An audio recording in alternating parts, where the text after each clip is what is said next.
at RSAC 2025 conference. Yes, it is, indeed. We've had some excitement. The Bay Bridge was closed. Ubers were canceling left and right. Waymo cars were running around every which way, and I kept expecting them to sort of show up out of the smoke with guys in masks and they're on fire. And because, I mean, Waymo is just like, hey, whatever it takes, man, I get there. I'm going to get you out of there. But we're still here. We got another day of RSAC, and we're going to have live content all day.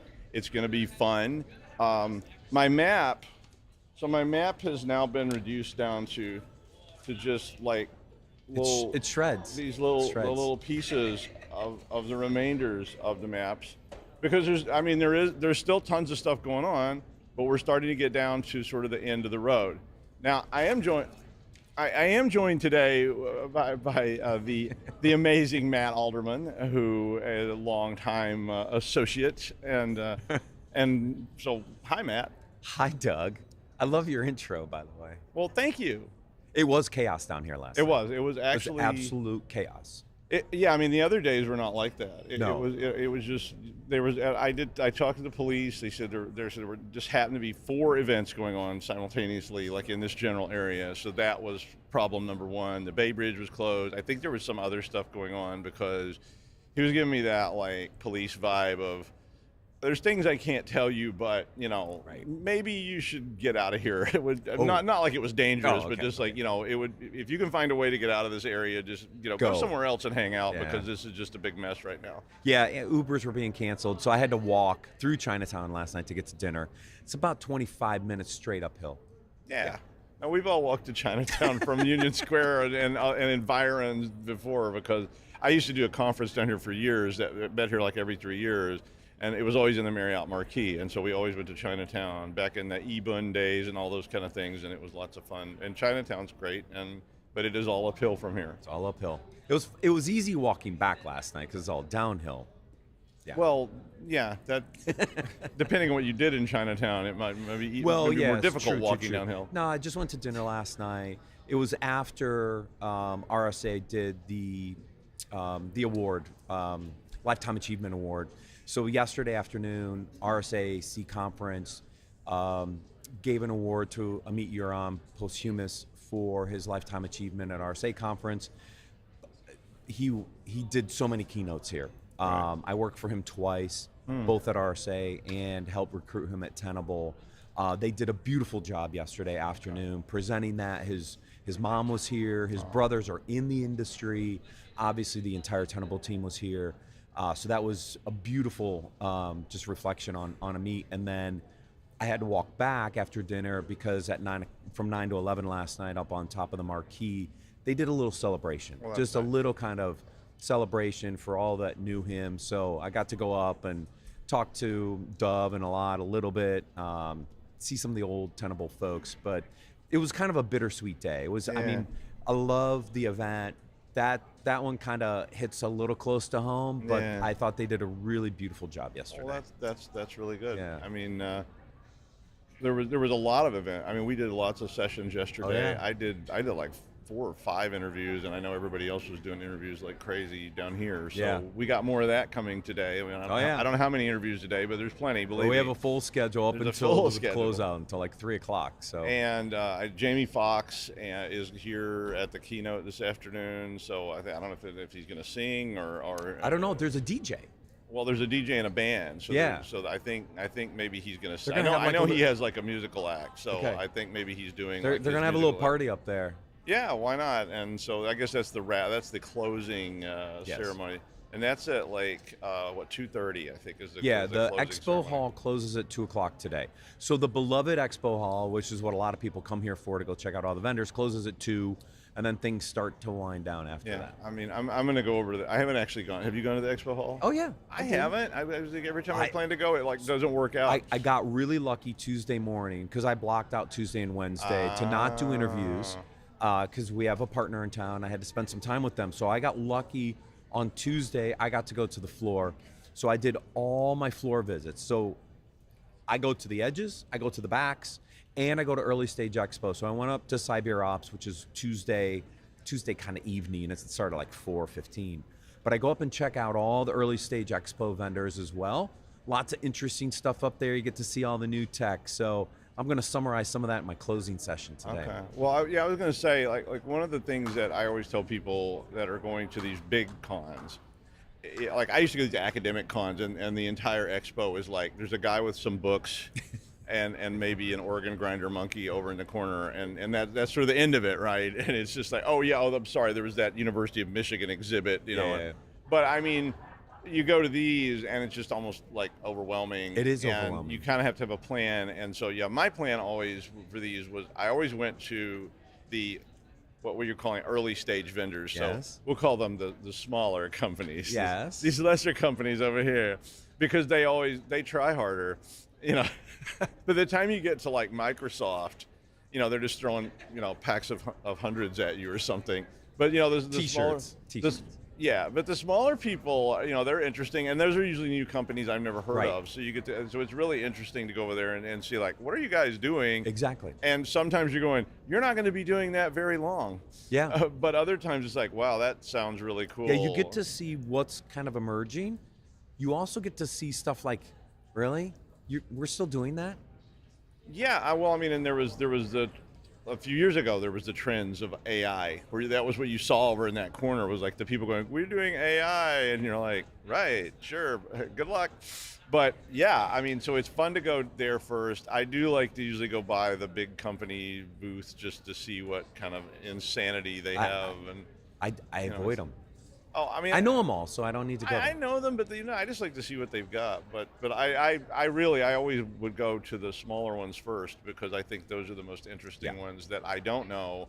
I don't know what products they've got. I sometimes didn't even know what it was. I would have to like literally walk up and go, what exactly is that?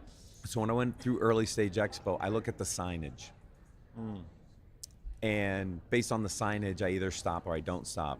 And sometimes I stop because I want to learn more. Sometimes I stop because I'm like, what's that? So anyways, I kind of push on them a little bit. Like, why did you say that? Like, what are you doing that justifies that statement, right? So you kind of push on them a little bit because you want to understand, like, do they see something differentiated to fix something? Anyways, so I use the signage to kind of guide who I talk to and who I don't talk to.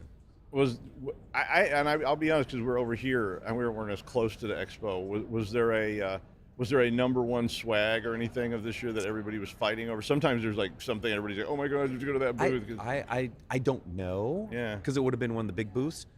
I know there's goats over there. I know there's puppy dogs over there. Oh, there were goats and puppies. Yeah. I think there was a company giving out live elves in a little box that you could take with you. But I heard they had to shut that down after the first day. It got a little out of control. But I mean, they always have, you know, I mean, there's always this swag thing, and you know, I remember the first time I ever went to a big one, and I'm like, I'm gonna have to buy another bag. No, they give you bags now. No, to check. Like, I'm gonna have to buy like an extra piece of luggage to put all this stuff in, and then I'm like, yeah, okay. So there's tons of that. That should be the giveaway. You should give away a carry-on bag that you can check, so you can put all of your gear in it, and then you can have your logo on it. I'm just You're stealing my idea. I know. I said this years ago. I was telling a company, I was like, make a carry-on bag with your logo on the side, and you will give so many of those away. And don't give them away until like Thursday. Yeah, like today. Like today. So everybody's over there going, I need more bags. Right. Yeah. You want to draw people on the last day of the conference? That's a great way to do it. Hey, you grabbed all this stuff. You don't have a place to put it? Yeah, the last day of the expo is not the best day. I mean, just to be fair. No, I mean, Monday night it kicks off. It's okay. Tuesday, Wednesday are nuts down there. Yeah. It'll dwindle off today, but hey, sponsors. Some people are packing. Yeah. But a lot of people have already left. But there is one thing that you can do on the last day of any expo, which was another academic trick that I was taught by like a graduate advisor. He was like, you can go there and get all your books because they don't want to take them home. Oh yeah. And you know, these people that have been showing books. And I'm like, I need that stat book. It costs like $175 because I'm teaching that class next semester for my advisor. And you know, you go down there like, could I get one of those? And they're like, no, just to order it here, fill out a form. But on the last day, like, could I get one? They're like, we have like 17, just take them all. And, like, oh, I Because could. they don't want to pack them up and ship them. Yeah, they didn't. They were like, and I literally sometimes would get a whole pile of books, and you could take all these books and sell them at the bookstore as used books.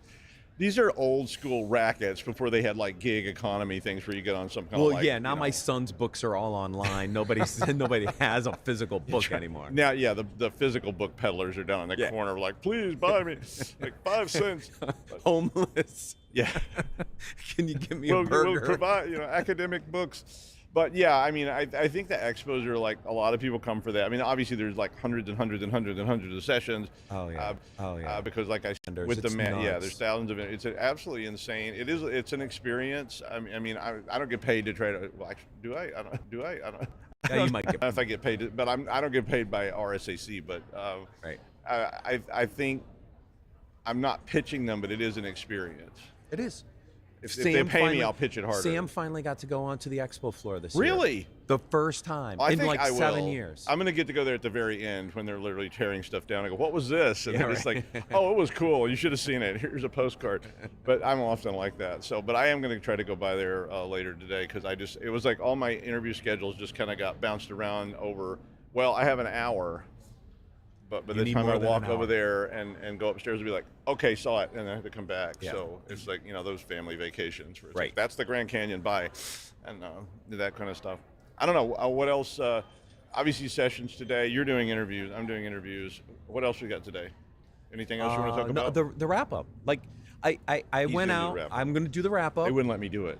They heard what happened last time. I was like, can I please do the wrap-up this year? And they're like, you remember that thing with the hula skirt and the nudity and the 5-year ban on our booth? Yeah, and so they gave it to me. I asked to do the wrap-up since this is my, I think I calculated my 19th RSA conference. The 7th one we've done from the Wait, did you say 19th? Yes. Wow. Yeah, I'm a glutton. I'm a glutton. Wow. So there's a few things I want to summarize at the end of the day based off my experience and the last, not quite 19 years of experience, but I've seen an interesting trend and shift in the way people approach the conference from a vendor perspective and sponsorship perspective. So I'm going to give all that away this afternoon. So if you want my take, you're going to have to join us this afternoon to see. Great. And I'm going to announce. I was kind of hoping you were going to tell me now. No, now I'm going to, and I'm also going to announce who won Buzzword Bingo. Which vendor wins my Buzzword Bingo contest. Wow. I have them. I picked them. On Tuesday. Oh, yeah? It's beautiful. Well, how does that work? So, yeah, I know you're not going to tell me. Buzzwords. Who had the most buzzwords where? On their booth. On their booth, okay. On their booth. Oh my God. Uh-huh. And they had to hit all the key ones. Oh, so there's a minimum. So you have to have like this, and this. Yes. And then who's got the most additional buzzwords? Do you have like special prizes, like newest, most ridiculous buzzword? They get exposure in this forum. So they're gonna win. They're gonna win the prize. I don't know if they won it or not, but they're gonna win it. It's Schrodinger's buzzword bingo today that you both won and not won. But as soon as you tune into Matt this afternoon, the wave will collapse, and then you'll know. You will know. You will definitely know. Or not know. It just depends. Anyway, I think that's about our intro because people have stuff to do, and we've got interviews to do. We have interviewees standing around going, like... It's fine. It's fine. They'll be fine. No, it's not time for it yet. We haven't run long, and we're just like, now let me tell you another story about back in the 60s at RSA. Like, we were real men then. And we were drinking on the conference floor and doing cocaine and all kinds of stuff. Well, we still drink on the conference floor. They do. Trust me, there's plenty of beer and wine down there. Yeah, but they've limited like all the really hard drugs and psychedelics. Nobody's dropping the old mushroom patch over there in the 1971 conference where they were like, try some are poisonous, some are psychedelic, all are interesting. Take a shot, spin the wheel. Oh gosh. Yeah. But no, they don't do that anymore. But anyway, so I think we can wrap up and say have a good day. Be sure and stay tuned in if you're not here so you can see all these interviews with these superstar people that are sometimes intimidating. I had something, yesterday. I'm like, well, I don't know if I can talk to this person. It's really scary, but it was great. Didn't we have a prince yesterday? I didn't have a prince, Yeah, but I had a person who should be a prince. I mean, I was like, look at this. It makes you feel like an inferior human being. I was like reading this person's bio going, wow. And all I have on my bio is like, had some balloons once or something, and this guy's bio is like chapter 1 through 17, volume 2. And I'm like, okay, wow. It was cool. It's really cool to get to talk to people like that. That's one of the reasons I do this. Right. We get to talk to all kinds of interesting people. All right. Well, thank you, Matt Alderman. I'm Doug White. We are CyberRiskTV Security Weekly. We've been here all week. We'll be here all day. So we'll see you soon.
Welcome to RSAC Conference 2025.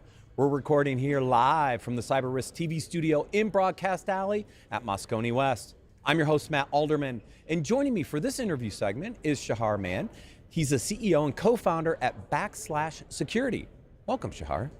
Absolutely, thank you. Thank you for having me today. So we're going to talk about a very interesting topic around vibe coding. So before we go anywhere, what is vibe coding? For those who don't know, I actually know, but what is vibe coding? Okay, so vibe coding, first of all, if you don't know what it is, that's okay. It's a very trendy new term. And vibe coding is about a new way to develop a code using AI and not just in a structured way, write the functions and do it yourself. Think about it as how we change from ChatGPT, from search at Google to ChatGPT for doing stuff. Right. So vibe coding is the equivalent for writing code. You can just ask for what you need and the code will be generated for you. Regardless of the tools that are popping up right now, there's several of them, but that's in general the trend. And it's absolutely amazing because it generates code in a way that expedite productivity that organization cannot really ignore how fast, and it enlightens them into a very different world of software development. Yeah, so my board keeps asking me, can we use AI code to accelerate development? The answer is yes, I think. But the question is it producing secure code that I'd be comfortable deploying in my enterprise products? Right, so that's the main question, especially as we're coming from the security domain. So how do we make this possible without compromising the code of the enterprise? And we just did a research. We checked it with the ChatGPT last model 4.1 and Claude 3.7. And we figure out that if you're not asking for security things, you're not going to get a secure code. Actually, 9 out of 10 times you'll get, for the common vulnerabilities, you'll get them inside your code if you're not cleaning it up and making sure it's okay. Yeah, what I saw in the report was pretty interesting. Like it's really bad, but even if you tell it to produce secure code, it's still not producing fully secure code. Right. So it's not. First of all, in order to make it secure, you need to ask for it. You need to have the awareness. And as it happens, when you're so excited with writing code, and we've tried educating and creating awareness on the development side for decades, they're excited about moving fast and creating the functionality. And if they're not asking for that, it's not going to happen with these models. As mentioned, 9 out of 10 times. Actually, the only one that will be got you covered, even if you're not asking for, is SQL injection. That, as it happens, it's probably became the poster child of vulnerabilities. Right. And the training that was so used to it, so also the outcome of these models will get you covered. But So SQL injection is the one area that gets covered out of the OWASP top 10. exactly. Even without asking, you're pretty much in a good shape. Of course, in different situations, it might not be the case, but in our research, we show that SQL injection, surprisingly or not, is probably the one that is the best. Yeah. Well, that means we've improved as an industry at least over the last 10, 15 years or so, Right. because that was always in the OWASP top 10. Right, absolutely. So what do you do about it? You can ask your developers, hey, whenever you're asking for code or functionality to be built by you, just make sure you're asking nicely to secure it as well. And it will get better results. So out of the 10, maybe 6 of them will be covered. But how about we look at this problem as an opportunity to have finally the enterprise policies for security injected into these IDEs and making sure there's a bodyguard that works with the developer. Yeah. And in a very seamless way, without stopping them and asking them to scan the code and see the results, without knowing anything about security, the results are being refined for them. And in the same lightweight manner of vibe coding, the security will be injected into the code. So even when you ask for it to be secure, there's still gaps. Right. Kind of what are the big gaps? Like what CWEs are not really being addressed, even if you ask for secure code? Because I think it's interesting is I go from 1 out of 10 to maybe 6 out of 10. That's still 4 areas of security weaknesses that you have to address. Is there a commonality across the different LLMs that you looked at? Yeah, so we looked at, as mentioned, 4.1 ChatGPT.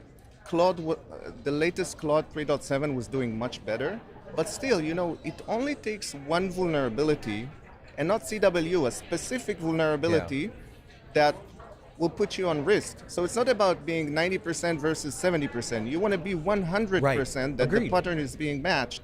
And you need a deterministic way for doing that, although the LLMs are not deterministic.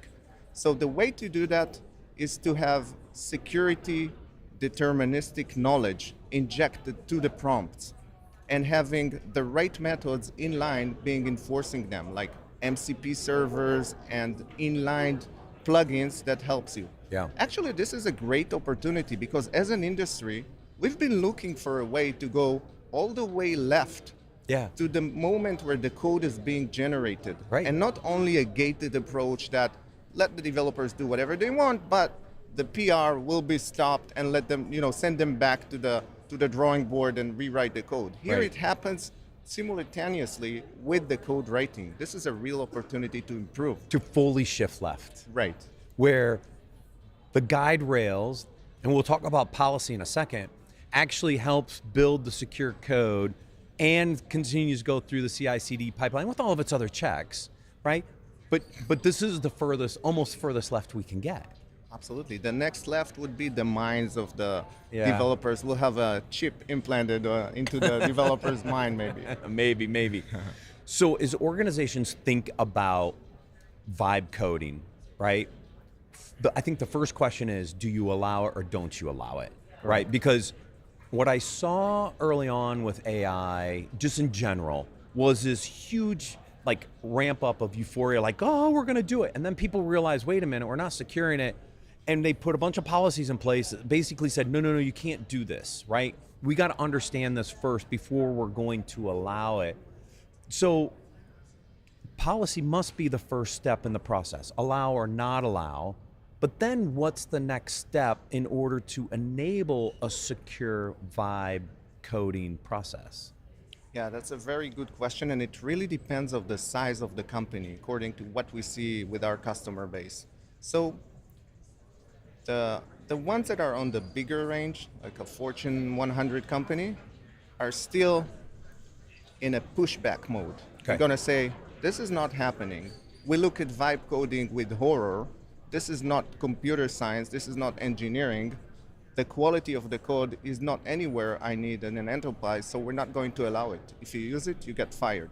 This is how strict it is. But like with any technology trend, this is the first reaction before you can... We've done this in security for a long time. We said no first. Right, we say no first.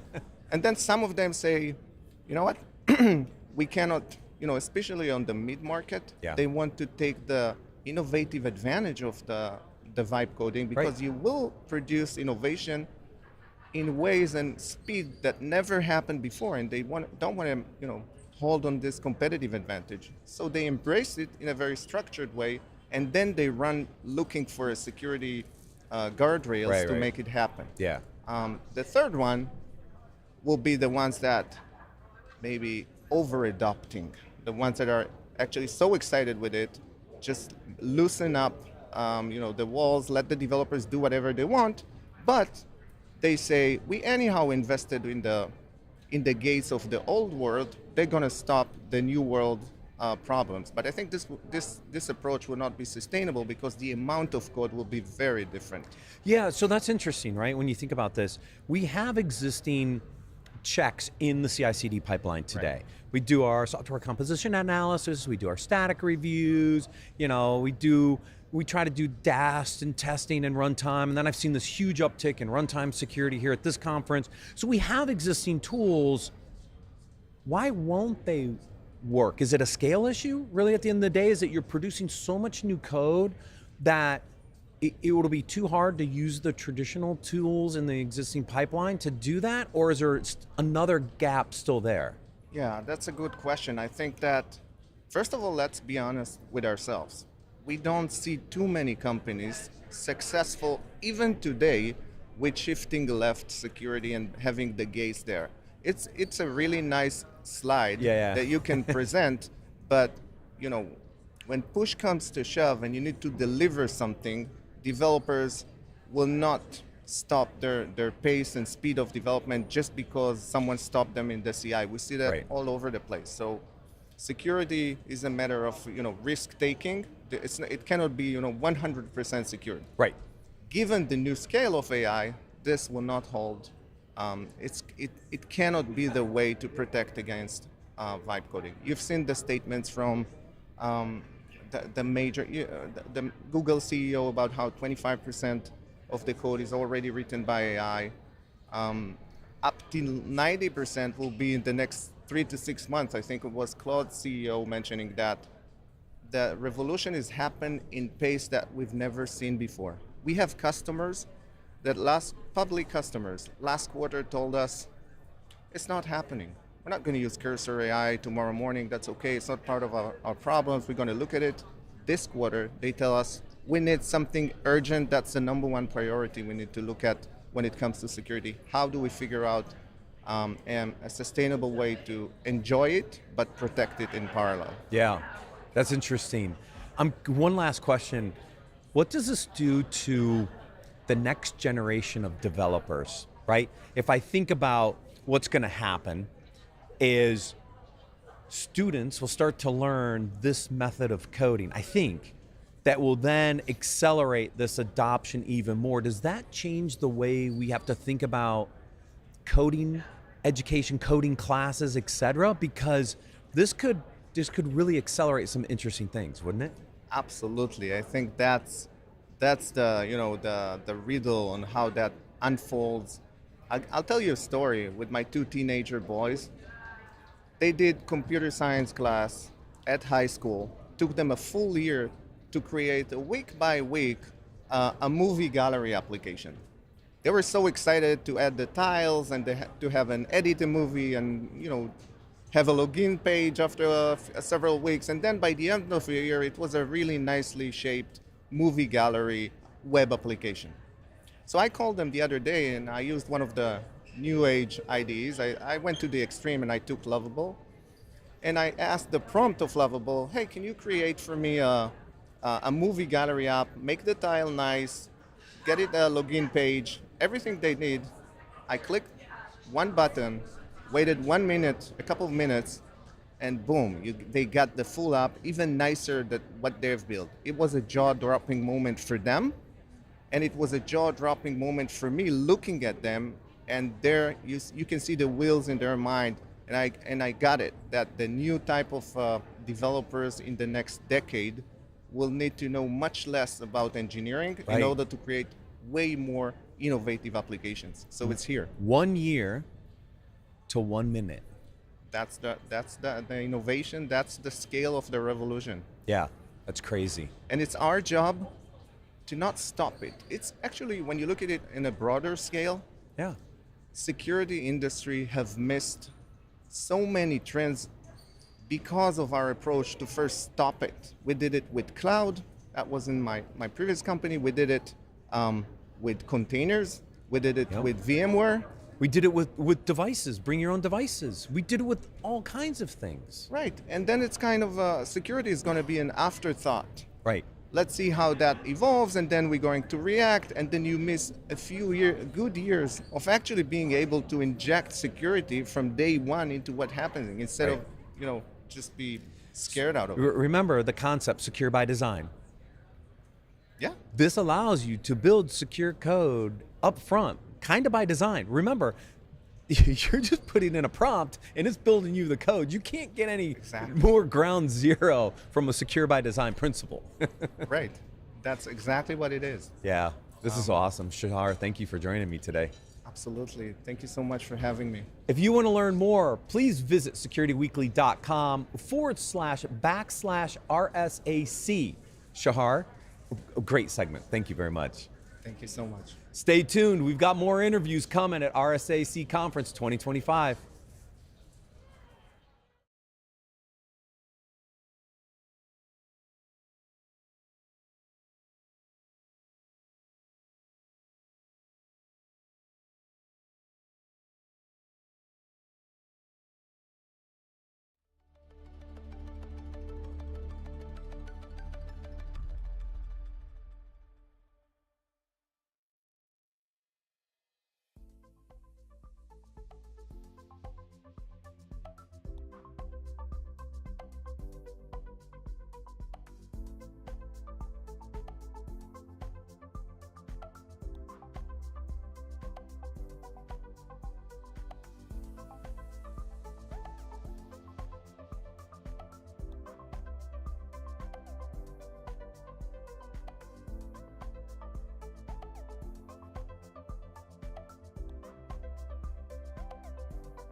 And here we are back at the RSAC Conference 2025.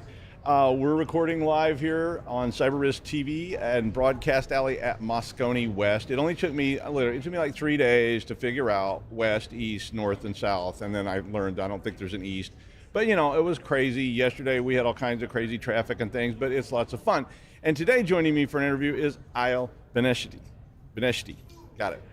Who's the CEO and founder, not just the CEO, but the founder, and I always like to talk to founders of IRONSCALES, which is a really cool company, and the master of email security everywhere. Hi, how are you doing? Doing great. How are you? I'm okay. I mean, it's this conference is, it's a long conference, and we've been here for 4 straight days, but yeah, we're going, and it's a lot of fun. I was really excited to see you coming in because this is a topic that's very near and dear to my heart because I love scams. I report on scams all the time, and I think scams are a horrible blight because they don't just affect one thing or the other. They affect everybody from your grandmother to your family, and some people in enterprise say, well, I don't care about that, but I'm like, no, you do, because if your family members are getting extorted, they may turn that around on you. And I mean, phishing's been around. You and I were just talking about some historical thing. Phishing's been around as long as that history's been around, whether it was chain letters or you won the Spanish lottery. I remember when I was a kid, people getting hand typed letters saying you've won the Spanish lottery. If you just you write this check and send it here, we'll send you all your winning. And all that stuff has evolved into basic modern phishing, right? And then you were talking about Phishing 2.0. So this was the expansion, and I almost got hit with one of those. Normally, I'm pretty immune. I mean, I know I'm not immune. I didn't say that, but I almost got it. It had my daughter's name. It had my daughter's school. It said my daughter needed a signature, or she was going to be left at school when a trip started, and they needed it immediately because the bus was waiting, and if not, I needed to come and pick her up within 15 minutes. Yeah. And I was like, oh, okay, I got to handle this. And then I went, why would they contact me? They would contact my wife. And I was like, whoa, and I put it on my sandbox, Now, so you were getting to Phishing 3.0, right? So tell us, what is Phishing 3.0? Which is, for most part, some of the things that you've just described. Like, you call it 2.0, but this is what we're going to see more and more in 3.0 as well. And the only thing that can make the distinction if it's 2 or 3, it's a question of who's behind this attack. If it's an agent, an AI, it's 3. If it's a human being, it's probably 2. But just to kind of maybe put things in context, Phishing 2.0 was kind of the point in time that we realized that threat actors are moving away from Phishing 1.0, which is all about the bad links, the bad attachments, like emails with typos, the Nigerian scams, right, and all these kind of things. I really started to target organizations and employees in a much more sophisticated way, which is more fraud and scam than trying to install. Like that customization stuff started with your Phishing 2.0 of being able to embed very specific things, like putting your name in an email to me 15 minutes after this is over makes that a much more effective lure. Yeah, so it's much more targeted. It's not necessarily about kind of trying to compromise your endpoint. It's about to lure you or try to make you do something that you're not supposed to do, like sign on this letter for your daughter, or wire money to the wrong bank account, or pay a fake invoice and stuff like that. I mean, I responded to quite a few of those kind of scams, and I've actually consulted with some companies about how do you control, and I know this is not really your topic, but because it's so relevant, how do you control that trust relationship of just changing these account numbers, because I did 2 different companies where they had lost quite a bit of money simply, and one of them was just straight up off of an email. I mean, they emailed the only thing, I looked at the email for them, and the only thing that was legitimate in this email was the name of the president of the company. And I'm like, anyone could do that. That's not clever. That's just, I did a web search and found out that you're the CEO of IRONSCALES. Okay, I can send out an email with your name on it all day long. And this employee just did not have the channel, and we were setting up sort of what I called the double key system. where, okay, anything over, because I just asked, what do you want to lose? You know, what are you comfortable with? You lose 10,000, 100,000, million? Yeah. I don't know. You tell What's your me. threshold? And anything over that, you're just going to need to put this double key system so they can't just go in and change an account. It's a good example because the threat act, the cyber criminals, they know it. Like, you know, and this is exactly what they're trying to do now. They're trying to hack the process. Okay. They know that business processes are flawed and they're looking for loopholes, and they know that every company probably has this kind of threshold, and they're just trying to fly beneath the radar and find this kind of amount that will probably approved without the second key. Okay, Right. so and this is something that we see a lot with Phishing 2.0. They have a very good understanding of how the business is operating. They know who to target. They know who the mail should come from. To your point, like, it should come from the president or the CEO or the CFO. They are highly contextualized. So very, very hard to. And that works. I mean, the more contextualized it is, the more likely it is to work, because I saw my daughter's school name, the headmaster of the daughter's school, and you're going, okay, this is probably legitimate. But even then, I was like, oh, I don't know. $10 billion in 7 years. I think it means it says a lot. It's a huge industry. Yeah. I mean, they have customer support. They've got tech support for their products and all this kind of stuff going on. So one of the things that you were then bringing up is this Phishing 3.0, which has some of the same. It's obviously the same elements, but now we've added a whole new dimension to it to make it even worse. So why don't you tell us a little bit about that? So to your point, they're trying to do the same thing. They're trying to scam us. They're trying to scam organizations and employees. What's make Phishing 3.0 very interesting is that with Phishing 1.0 and 2.0, it was all about text. Okay, it's an email, maybe it's a text message. Now with generative AI and all the great technology that we are seeing coming out there, they are now able to introduce new modalities. So imagine not just receiving this email from your daughter's schools, but the principal or her teacher is now calling you on your phone, and it sounds exactly like her. Okay, and if you're in a business environment, now imagine one of the executives jumping on a Teams call or a Zoom call with you and repeating basically what they just asked in an email, a text, or a voicemail. So we are in Phishing 3.0, we are basically stepping into a multi-modality, multi-step type of scams and frauds that we call Phishing 3.0. It's becoming that text surface kind of is changing in a very significant way, and the level of sophistication and the persistency. Have you seen any? I was just thinking just now when you were saying that, I was like, have you seen any cases where they were sort of coordinating? Like an email comes in that says, hey, this is from Bob, and then you get a phone call like, did you get my email? This is the president. Like, have you handled this yet? It's a great question, because for some people they think that it's the future, that we are talking about the future, and the answer is no. It's happening. It's happening now. Right now, and there were dozens of stories. It's starting in Asia. We're seeing a lot of cases in Hong Kong and these areas of the world. But last week we've seen a case in Israel, my homeland, where a company lost $3 million to a Phishing 3.0 attack, where the attackers were taking all the steps from texting, voicemailing, and jumping on a Teams meeting, and the victim was 100% sure that they are speaking with the CFO of the company. Yeah. I did one. So it's happening right now. And I did. There was no email in this one. It was just a phone call to a person at night, and they were all remote employees. It was a phone call. It was from the CFO. They basically, said, hi, we have an emergency.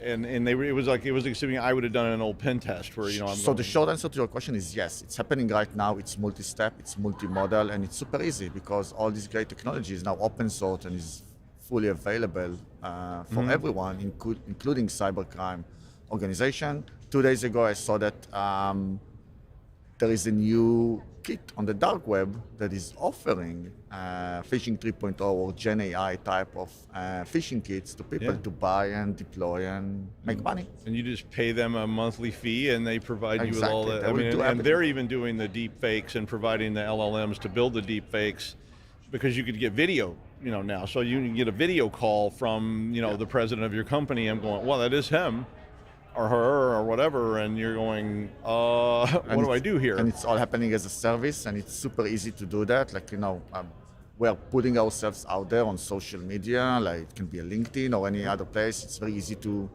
kind of grab a good picture of ours, and from a picture you can easily generate a video, and we now have demo tools to show how it can be done. And if you have your voice out there, it's it's ridiculously easy to clone it and use it. I mean, I have no authority to do anything, but I was talking to somebody the other day, and I said, so you think there's enough content from me? And he was like, oh, there's so much content from you that we could deepfake your whole life.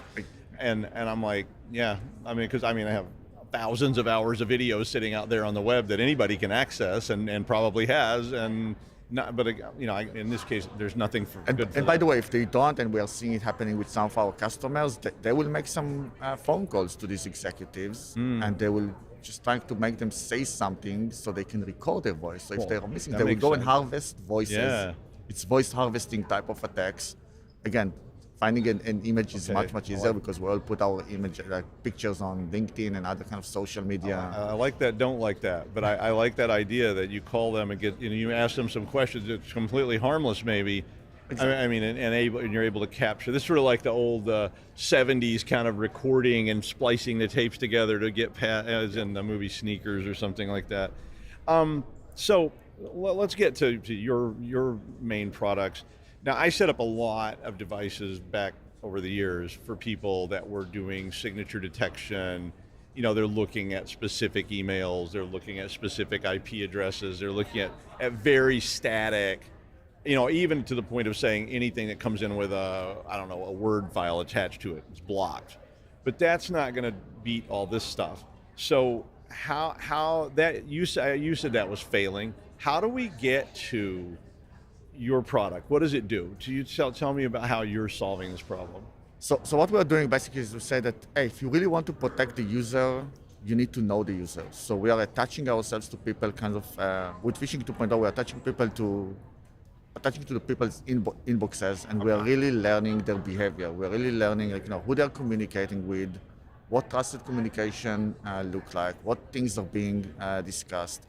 And then we're using a very sophisticated anomaly detection models and natural language processing to extract context and the likes in order to be able to say, hey, maybe this email is not malicious by content, maybe the link, if there is a link, maybe the link looks fine, or the attachment or whatever, but what is being said on this email and where the email comes from, this doesn't kind of seems like something that we can trust based on previous communication. And by moving away from just chasing known threats, which is like a rear view mirror, you only know what's already happened, and moving into a world where it's almost like a zero trust in the inbox. We don't trust the email, even if we don't see any indication of compromise. We really want to know who's behind it and what's the intention, all the context, the contextual elements that are really missing with the legacy solution. This was allow us to catch the fish that they are missing. And again, if you look at the data, the number is on our website, we can show that in 30 days, for every 100 mailboxes, we will catch around 67 emails, real phishing emails. That makes sense. I believe that because I get so many phishing. I don't see as many of them now because I've just written real basic static filters for certain tags and things like that. But so this is going to learn more about the things that I'm doing. About you, yeah. And same for the deepfake. It will learn, how you conduct on meetings, where you connect. So so that is behavioral then. So that's a lot of behavior. We're looking at the AI artifact. We're looking at language. We're looking at the video and the voice that are being generated. If we're talking about Phishing 3.0 for a second, we're looking at all these kind of things. But what makes us very, very unique is that we're looking at all the contextual elements as well. That makes sense. Because I think about stuff I do, and probably 90% of it is very, almost static. It's not really static because now I'm emailing you or I'm emailing him, and but I'm the same person. So the things I'm doing. I like that idea. And what do you think the success rate is there? How effective is that? So with BC, with the Phishing 2.0 business email compromise, if they don't use an AI solution to try and mitigate that risk, these attacks are very successful. And again, evidently, we measure it by, I think the right way to measure it is how much money they're able to do at the end of the day. Sense. And it's very funny, and a lot of cybersecurity experts, they miss this point, but BC attacks, the scams that we were just talking about, the fake invoices and fake wires, companies are losing more money to that than a ransomware attack. And ransomware has all this kind of things around it. So it's a big problem that's growing even faster. Now when we move to phishing 3.0, we're even more concerned because again, the continuous and persistent kind of nature of this attack, which is not just sending you an email and hoping for the best, or maybe sending a follow-up email to see if they can convince you anyway. Right. The use of other modalities, the fact that they can put someone that you know and trust in front of you asking you to do the same thing, this is where we believe we'll see an increase in their success rate. And I think AI is enabling almost a it becomes almost continuous. They could send 50 things, and the 51st one is the one that gets through, and because they can automate this whole process, they can try to figure out where the chinks in the armor of all your defenses. The thing with the AI now in phishing 3.0 that's it's becoming more agentic in nature. Mm-hmm. Okay, which means we don't really need to tell the AI what to do. The AI can figure it by itself. I can tell him, hey, go and fish Doug, okay, and find the best way to do that. And the agent will be able to go and look for information about Doug, and will be able to do the ideation of, okay, based on what I've learned, this is how I think I can fish him, and then create the email. Okay, you can even create a fake landing page because it can code, and then it can run an attack end to end. And we believe that you have to fight fire with fire, which means if we fought phishing 2.0 and BC with AI, we have to fight phishing 3.0 with agentic AI. Right. So the future is very agentic. We see all the big kind of platform companies going into this kind of agentic world. We show that again, cyber criminals will adopt this type of technology as well. And we as Defender, we have to do that because it's all about being proactive. If you are reactive in tomorrow's, and even someone said today's, if you are reactive to what's happening out there, if you are sitting and waiting for the spear phishing email to happen, you already lost the battle. You have to be proactive, and in order to be proactive, you need to know how to deploy agents the right way to do all the proactive work. All right, well, to find out more about IronScales, please visit securityweekly.com/IronScales RSAC. Thanks, Eyal, for coming and joining us today. It was a real pleasure to get to talk to you. We will be here all day. Stick around, and we'll be back after this break with more live interviews from RSAC 2025 conference. Thank you. Thank you. It was a pleasure.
Welcome back to RSAC Conference 2025. We're here recording live from the CyberRiskTV Studio in Broadcast Alley in the center of Moscone West. I'm your host, Matt Alderman.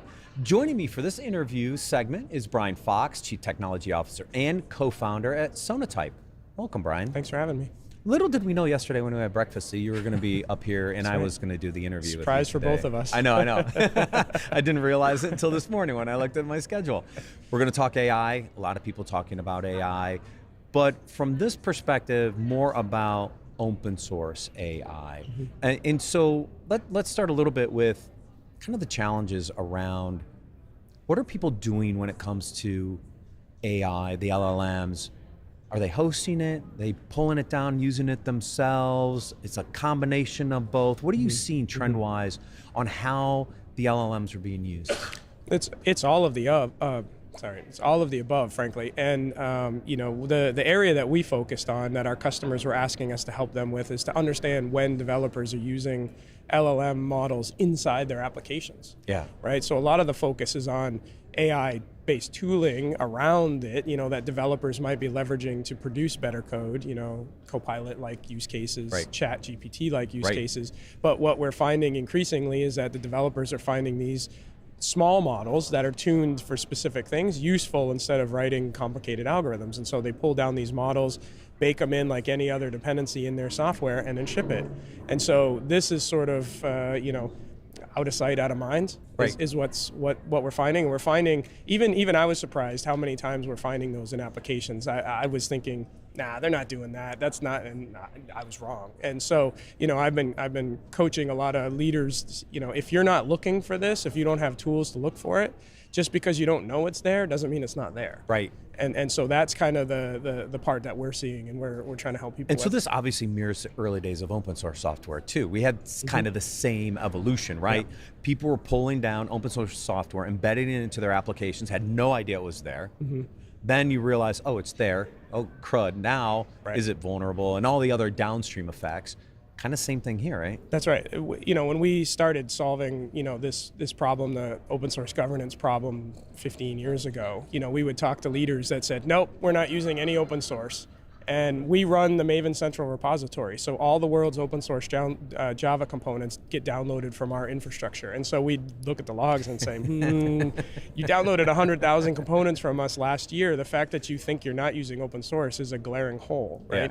Yeah. And it's the same thing, because in their mind at the time, open source was Linux, OpenOffice, Firefox, these types of things, not the fact that 90% of their software was actually open source. Now, if you ask the developers, of course, they'd be like, yeah, of course we are. Why are you even asking? Right. And you get the same response for AI. It's the leaders who aren't aware that this rapid adoption is happening. And so there's the Wild West kind of aspect of this.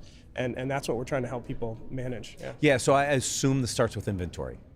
It does. If you don't know you have it, how can you even begin to manage it? So do you use similar techniques in doing kind of software composition analysis techniques to find these libraries embedded in the code? Is that where we start? That's exactly right, because from our perspective, they are just another open source component. Okay. They're big ones. Yeah. They're a little hairy and a little hard to quantify, but they are at that level just more components, right? So that's why it was easy for us to expand our platform to be able to do that. But what we've discovered as we've looked into this is there's a whole new set of metadata that you care about, right? So when you're thinking about open source dependencies, you tend to think about what's the open source license?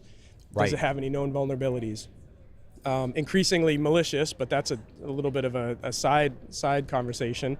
And what are the quality, right? Those are the three typical domains of open source components.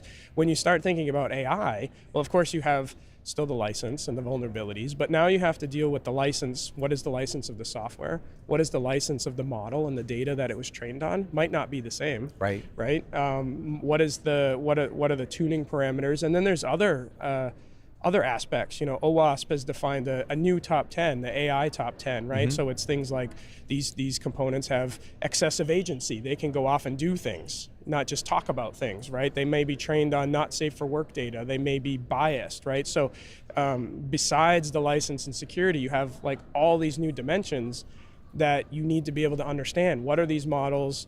what are the different parameters?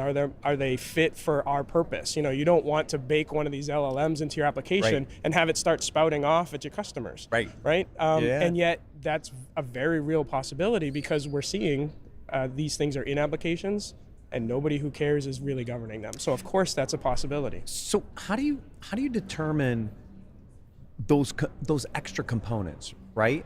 Because unlike a vulnerability, right? These may be more dynamic or somehow buried, right? Like there's not like this library, I don't think, you tell me if I'm wrong, but there's not like this library of, hey, by the way, here's all the LLMs and here's all the different parameters about them, and you just search for those. You have to figure it out somehow else. It's still, I would say, very much an evolving space. Okay. There are metadata that you can collect from certain places. You can understand, in some cases, what the backstory on the model is, but there are a lot of unknowns. And the fact that it's unknown is a finding as well, right? Exactly. So if you can't attest to what these things are and where they are, you need to assume that they might not be safe. But again, it's the visibility, like you said, the discoverability, the visibility is the most important thing, and then you go from there. So I think there's going to be a lot of evolution in the ability to understand and track these things.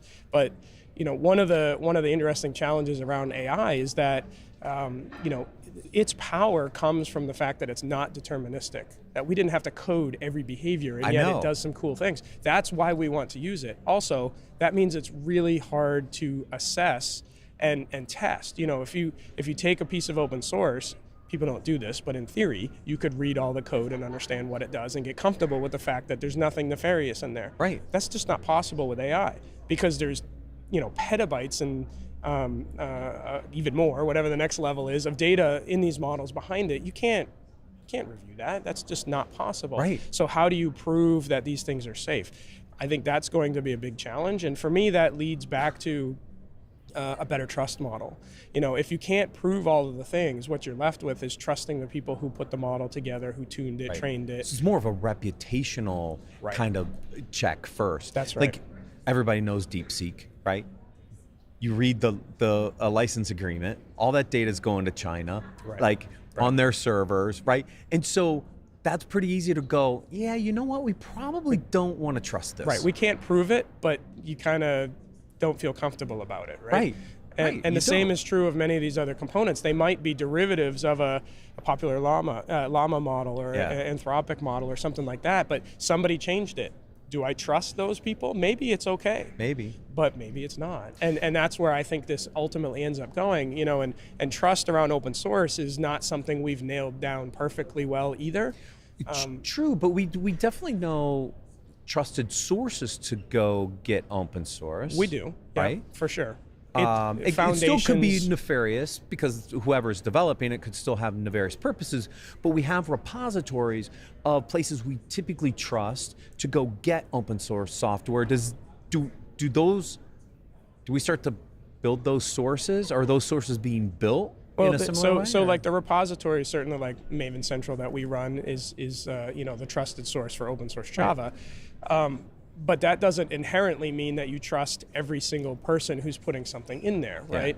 And in some cases you can, because you start to look at foundations, Eclipse, Apache, these types of things, and they tend to have a better vetting process. It's harder for malicious actors to get things through many eyes. So you can start to layer that trust in. But there's millions of projects out there that are sort of just one or two people that are working on them. They're not associated with a foundation. And as we sit right now, it's very hard to understand who they are. Can I trust them?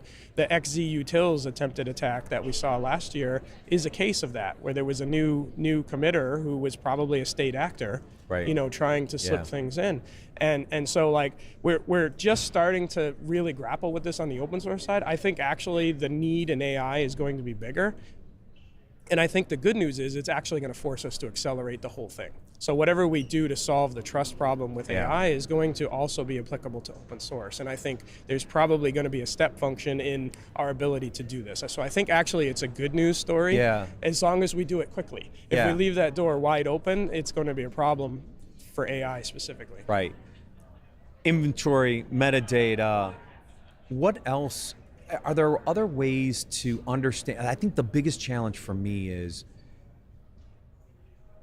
determining what the models do and the outputs of the models and stuff that you can't see until it's running, right? There's only so much you can do statically in these libraries and try to pull metadata, but then when they spin up, do they do something crazy? Do you see this evolution in not only, and we've kind of seen this in application security as well, you've got your static analysis, but then you have to understand what it's doing in runtime and almost compare the two. Like, I expected it to do this is what I analyzed statically, here's what it's actually doing. Do they align? And it's the yin and the yang of the runtime versus the stack. Is that where we have to evolve in this space a little bit? Yeah, I think that's, we talked about that yesterday, right? That I think there's going to be an increased need for behavioral analysis on the runtime to detect the anomalies, because if a prompt is causing the system to do something nefarious, it's probably going to show up in the amount of CPU and processing that is happening for that prompt. Right. It would hopefully look like an outlier, right? So I do think for the models and the behavioral analysis, because it's not deterministic, right? But you can kind of start to build trends of what's normal. And start to look for the outliers. So yes, I do think that that's going to be, it's almost by definition going to be the equivalent of SAST and DAST on our normal code side. Yes. The only way to really understand it is at that runtime. Yeah. So I think it will sit in that same spot of the portfolio as sort of like belt and suspenders of understanding when something goes wrong. Yeah, I can see that evolution. Companies that are struggling this, where should they start?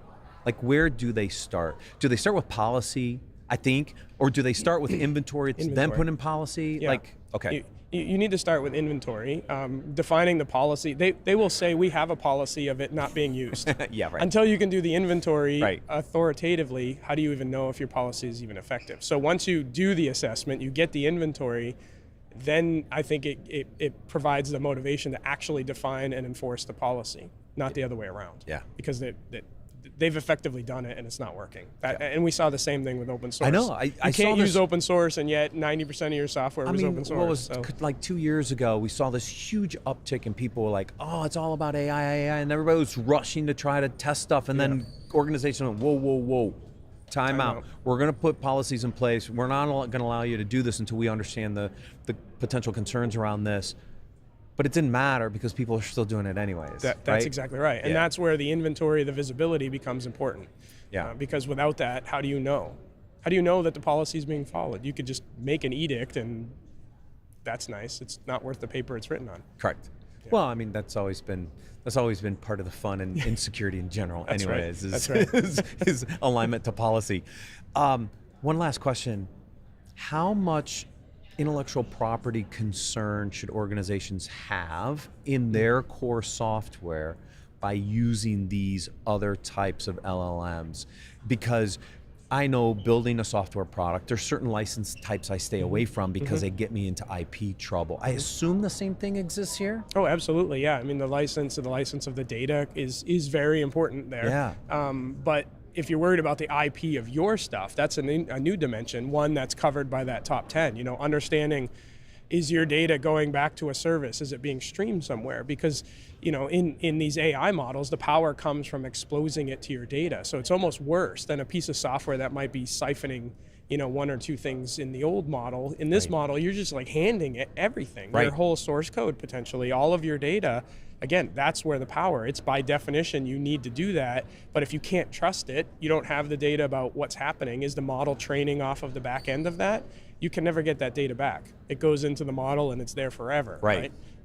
So yes, that is one of the big fears, and that's why you really need to be careful about that. And imagine you were building a healthcare application, your developers put some model in there for a very small thing, but it had access to all the customer input data. Now you're talking health records, for example. Exactly. Right? That your developers didn't have access to, but at runtime it does. Now, if all that's being shipped off and trained on, that could be a really big problem. It's not just an IP problem, it's potentially a privacy breach problem, exactly. too. Yeah. Right, it's both. Yeah, it really depends on what data is being funneled into that particular LLM.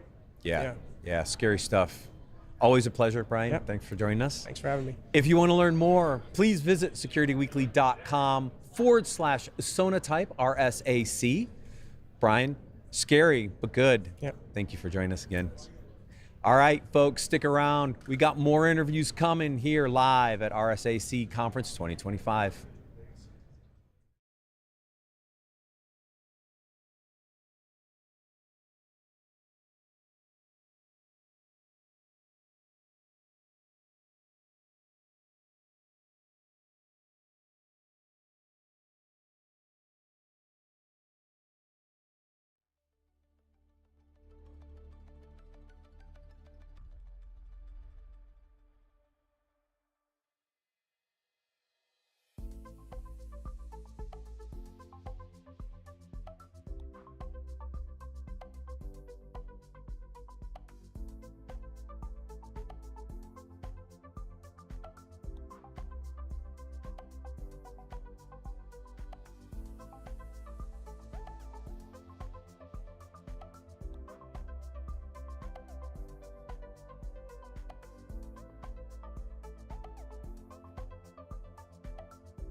Welcome back to the RSAC Conference 2025. We're still here recording live from CyberRiskTV Studio in beautiful Broadcast Alley at the Moscone West. I'm Doug White, and joining me for this interview is Chad Alessi. I wanted this interview because I wanted to talk to you about this, but Chad is the Managing Director of Cybersecurity for CTGs, so that is really cool. Now, I really, and I'm not just doing this because, you know, I heard you had a lot of money you were going to pay me, but that comes later. I think of all the people I got to talk to this week, this was one of the things I had not heard. It was something that just immediately came up to me as personal, because I do get these calls all the time, and it was about middle market cybersecurity issues. And I was talking to you earlier, I saw this presentation a few weeks ago where my client who had asked me to help them with this was listening to a pitch, and the pitch just literally started with, now first we'll want to meet with your SOC team members and we'll work with that before we begin a wider implementation. And the guy's like, I'm the SOC team, I'm legal, I'm IT support, I'm everything. And so, I think all those people are out there. This is a huge part of the industry. So what do you think are the biggest threats facing all those middle market companies? Yeah, it's a great question, and it is one that we see continually over and over again with mid-market companies, where they just have one person who's trying to do everything, right? Everything, kind of a Swiss Army knife type of person who can kind of handle everything, and by the fact that they don't have the budgets or they don't have the money to even go and hire a full team to do it is just kind of like, well, Doug, you're it. So good luck, congratulations. Yeah, so we're trying to deal with it. But the mid-market faces a lot of the same issues that some of the bigger guys were facing a few years back, but now the attackers have moved down to the mid-markets because they're easier targets. Yeah. And a lot of it is still the same things that we see as high priority. So, ransomware is a big issue that can seriously put someone out of business pretty quickly. And so we've seen things like even small veterinarian offices being hit with ransomwares. We've seen small businesses being hit with ransomware, and they're going after their backups as well. So they're trying to delete those. So they really are just disabling them altogether. And I think that's shifting a little bit from what you were talking about. They were the sort of the second wave, but I also think because supply chain, a lot of attackers are starting to realize that, well, this is defended like crazy. Exactly. Yeah. But those people that put the vending machines in the lobbies of the buildings that are connected to the networks have no defenses at all. Exactly. Yeah, you're right. And that is one that keeps a lot of the CISOs and CIOs up at night, right? Is to say third-party, attack vectors are really a big problem, and it's a risk that they're trying to deal with. So we're seeing and we're hearing from customers and clients in the mid-market that it's not necessarily the attacks are becoming more sophisticated. It's really that the attack surface has grown so quickly and so vastly that it's hard for them to keep up, right? Because they don't have the teams to be able to handle it, nor do they have the budgets to be able to go to do it. And like I say, I get that all the time with people. And I even had one that I was working for them as a contractor, and they called me and they said, we need to arrange a, say, like week where our legal and accounting teams will fly in to audit your organization. And I said, it's just me. Yeah. There's no legal team, there's no accounting team, there's none of that. And they're like, oh, well, what? Yeah. And that, I think there's a lot of companies in that position, and they're not necessarily well marketed to by a lot of the players because that's just not their price point. And they're saying we're not really interested at below 10 million or something. True. And a lot of the tools and controls today, right, are minimum $200,000, $250,000 just to get them into an enterprise type of environment. And it's just beyond the budgets they can afford. We even saw that with police. Back when we were doing early forensics training, we would see forensics companies coming in and going, so we want to meet with your lab team separately from your like line team, and we're all the same. Going, I'm the high-tech crimes officer. I've had no training other than they set a laptop on my desk. And it was just a little crazy. Yeah, we see that a lot too. We've done some incident response planning right around that and trying to help with the resiliency. And we go, okay, well, we need to, get all the teams together. And they go, well, it's just one person, so we'll get that together for you. Right? It should be quick. Yeah, it should be quick, right? So we're working with that individual to come up with a plan for them. And I think it's a matter of just setting your expectation when you go in and work with those mid-market companies to say, these guys really need help, and we need to come in it from their perspective, meet them where they want to be met, and that's what we try to do. Okay. Yeah. I mean, is it just money and the dollars and all that keeps like these middle market companies from being able to get into this space, and should they just be like, forget it, we might as well just say we're nothing we're going to be able to do? Yeah, no, I think budgets are a big thing, right? Obviously. Because you have to deal with it. You have to work through within their budgets and their means, but it's not the most important thing. And particularly for us, we try to help our clients understand it's really about visibility and prioritization, right? It's understanding what you have in your environment, what's your biggest risk you have there, really knowing what that is, and then trying to prioritize the amount of controls that you want to layer in and get the biggest bang for your buck. So looking at your security goals, matching that with your business strategy. And so what is the biggest risk if you lose a system? How can it impact the way you can actually generate revenue and make money? And then prioritizing those systems and being able to layer in those controls at the lowest cost you can to be able to be effective and do that, right? And you're really looking at, are we spending money for the sake of just this layers of defense? Are we actually prioritizing the highest risk and then mitigating that risk with some control that we can put in place?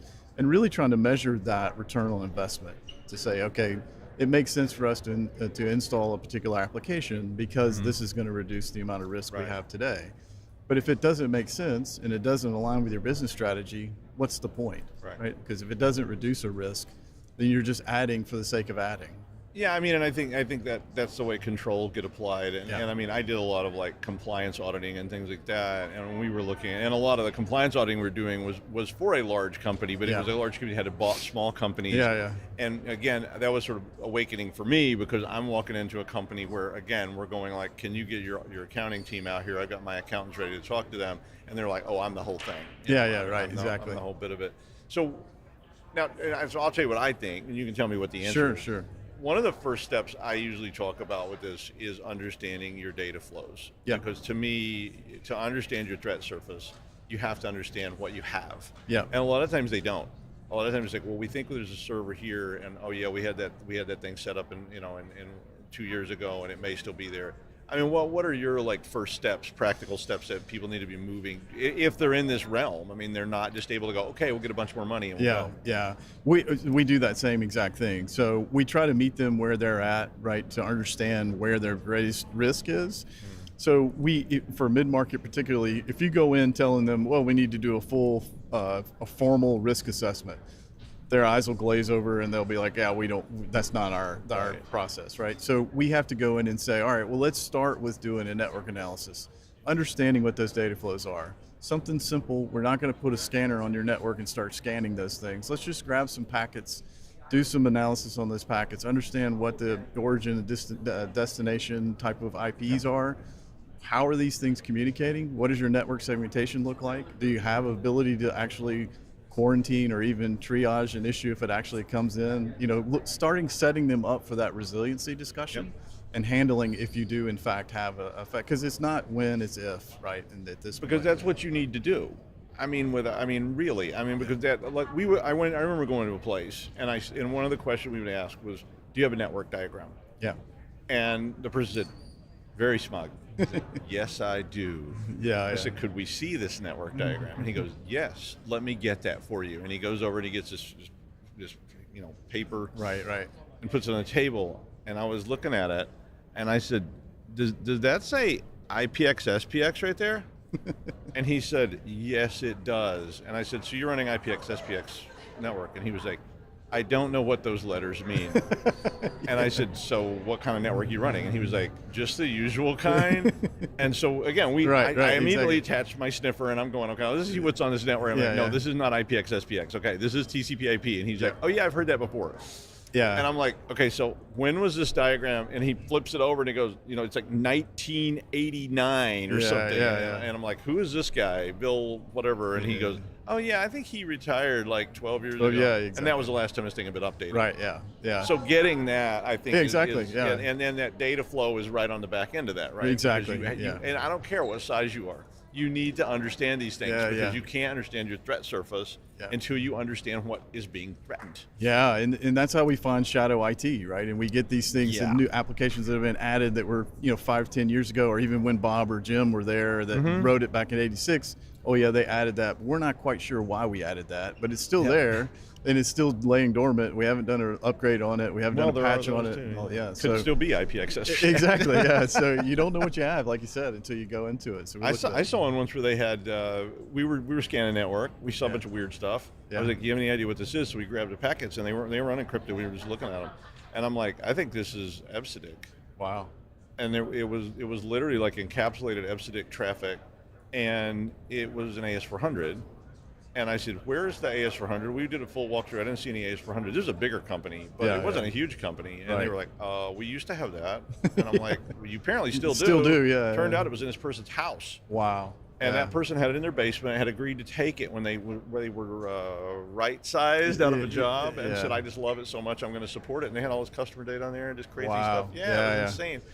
I mean, I mean, so I guess another part of this question would be, how do we get to be more proactive at this in this space? Because it's very easy to talk to a very, multi-billion-dollar company about this, but it's a lot harder when you're talking to a regional chain of car dealerships that have just as much of a threat surface as that multi-billion-dollar company. Yeah, it's a good question, and one that we get a lot. And they're always concerned that, I need this huge enterprise budget to be able to be proactive because we just don't have the budget to do it.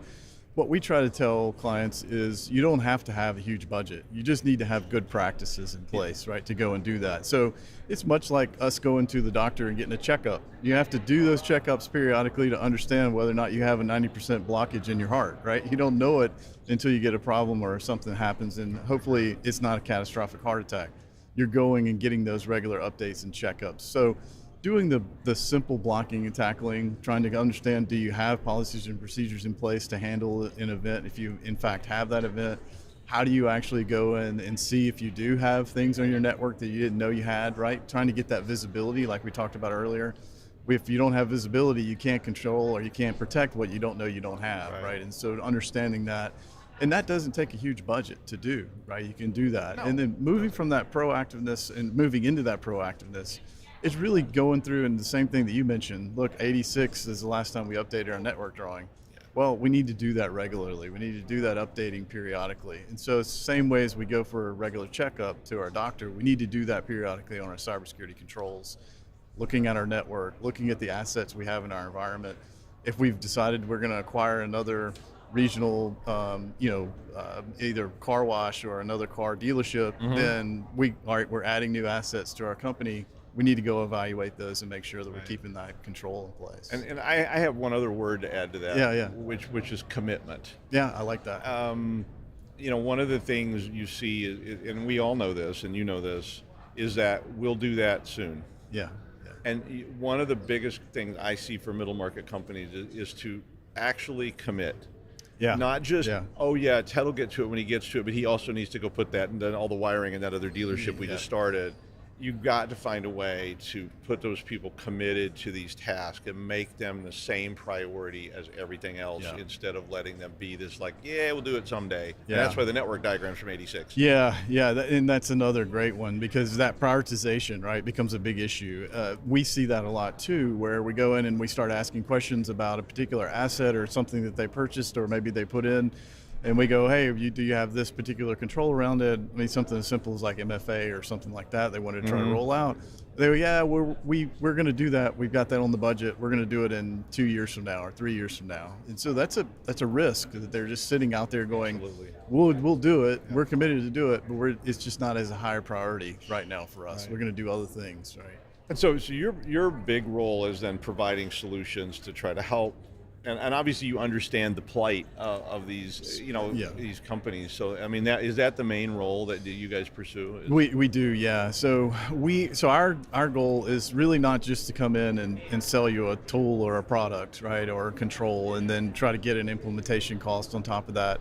And it's really that stacking of the rates in there, so we're making a bunch of money off of you as a company, and you don't give any value out of it. Right. What we try to do is come in and really build that resiliency. right, today. And so we help those clients with things like you talked about. How do you be more proactive around your cybersecurity? How do you handle the small budget that you might have and the small limited team that you might have in there to actually be able to implement these things? And then building that resiliency around it. And how do we respond to an event if it happens, right? Because it is going to happen, right? And we're going to be able to have to deal with it either way. Either we catch it early because we have a control in place that can actually do that. So then now we knew that we use that as some early learning opportunities for us. And then we try to build that into that resiliency, like you said, to become more proactive and make that cybersecurity proactive. Yeah. And I would also say test it. Yeah, You know, exactly. I mean, that's another thing people neglect. And one of the things we used to do when we did DRP. Yeah. I know it's not called that anymore, but I, I would walk in and I would go like, okay, your entire dev team went to lunch and they never came back. Don't worry about what happened to them, but they're not coming back. Let's just say they're not coming back. Who do you call first? You know, and you would get CIOs going, I call Steve, and you go, okay, call Steve on your phone right now. And like, oh no, no, call him right now. I want you to call him. And they're like, does anybody know Steve's number? Anybody? They don't know it. And they're like, Steve retired, and they're like, okay, who do you call now? And and sometimes you get two names, and then it all peters out. So you do have to test. Well, absolutely. And so I love that scenario because that is one of the first things we do when we grab someone's DR plan or DRP, as we, as you say. We go right to the contact list. How old is that contact list? And when you look at that contact list, and if it's old and stale and people are on there that haven't even been there in 10, 20 years, or even 5 years, you know that the DR plan is I used to ask CEOs to show me their contacts on their phone. I'm like, I want to see it. Show me the numbers, and I'm going to dial one of them. Just like, is the CISO in there? Is legal in there? And they're like, oh no, Marjorie handles all that. I'm like, hey, Marjorie didn't come back from the airport yesterday. We don't know where she is. Right. What do you do? And they're like, okay, I'd be helpless at that. I mean, it's a big deal. Yeah. All right. Well, thank you so much, Chad. To find out more about CTG, please visit securityweekly.com/CTGRSAC. And thanks, Chad, for joining us today. Appreciate it was a pleasure. I really enjoyed pleasure. it. I will be back shortly with more content here, in fact, really shortly, at RSAC 2025 conference. Thanks, Doug. Appreciate it. You bet.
We're back at RSAC Conference 2025, and we are recording live here from CyberRiskTV Studio in Broadcast Alley at Moscone, not East, West. I ended up walking into somebody's house yesterday. But I mean, I'm your host, Doug White. I am from Security Weekly News, and I asked for this interview particularly because joining me is Benjamin T., who is the Ecosystem Vice President for the University of Singapore, which you may not know this about me, but I love Singapore, and all my college roommates were from Singapore, and you know, it's a great place. They have great food. It's beautiful. They have good weather. The weather's always the same. Yes, yes. Singapore never changes. Now, all of my old roommates couldn't get into the University of Singapore, which was familiar with me, but you know. So welcome here, Benjamin. Glad to be here. Yeah, you had a long flight to So not just too arrived bad though, yesterday, to San Francisco. Still getting over jet lag, but I'll do my best. Yeah. Okay. When did you get here? Got here yesterday morning. Okay. Yeah. So yeah, that's still on that 12 hours. That's right. Still. Okay. Now you've done a lot of outreach. I mean, this is your big focus, promoting Singapore. Like I saw you had done the NUS Overseas Colleges program, and then you had a bunch of other research programs, and you built your own companies and AI robotics and medical. So I'm a little like, maybe they shouldn't let me talk to you. I mean, I may not be in your league, but the thing that you want to talk about is called the Center. And so that's called the CyberSG Talent Innovation Growth Collaboration Center, right? That's right. So yes, why don't you tell us what that is to start with? Sure. Well, our mission really is to advance and grow Singapore's cybersecurity ecosystem through very strategic partnerships with the government as well as the public sector, industries, startups, including startups, because we think that the ecosystem pieces that's required for a vibrant cybersecurity landscape in Singapore is really about three things: talent, innovation, and growth. So we just named it TIG. Yeah. And importantly, we have to collaborate across different sectors, and that's why it's a collaborative center. Okay. So how do you? I mean, Singapore wasn't always known for being a cybersecurity center, right? I mean, it's been known for other things, but how do you go from that to becoming a competitor in the world? Right. Well, frankly speaking, our journey is very young. We have set our sights on becoming a premier and vibrant cybersecurity ecosystem. We are getting there. We're not exactly there, which is why I think this center tries to really boot scale ourselves quickly in the cybersecurity space. I think Singapore is a very trusted brand. We have very efficient systems, and we want to make sure that we have the ability to maintain such trust. And therefore, cybersecurity, right? We've just seen this tremendous growth in cybercrime, trillions of dollars and loss and so on. So we think that we really want to secure our physical capabilities as well as the digital capability, and hence cybersecurity. Today, we just talked about it, permeates everywhere. Everybody at some point have had a brush with the cybersecurity alert, and we're just seeing so much instances of hacking and systems failure that we think now is the best time to help consolidate our efforts through this center we call TIG. And the nice thing is, it's like the tiger for cybersecurity. TIG also rhymes with tiger. So I think we really aim to bring together the best of government, the best of private sector, and the best of academia. Okay. National University of Singapore is really a premier institution when it comes to cybersecurity research and computer architecture. Everything related to software, we are pretty top notch. We have great researchers. But what we lack, I think, is the ability to interface very strongly with the private sector, together with government, I would say, policy making that will allow us to leapfrog ahead and build a very trusted brand in cybersecurity for Singapore. I think that's a common problem. I mean, I did a lot of work with that back in like 2005 or something, and we were looking, not trying to necessarily grow a center of cybersecurity, but we were looking at the problem of small and middle-sized companies, state, local government type agencies, which had very little funding in the United States for this and very little interest in this because they just didn't feel threatened.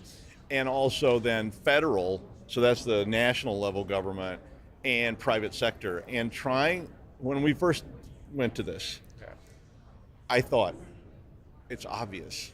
I'll make these calls, everybody will be like, yeah.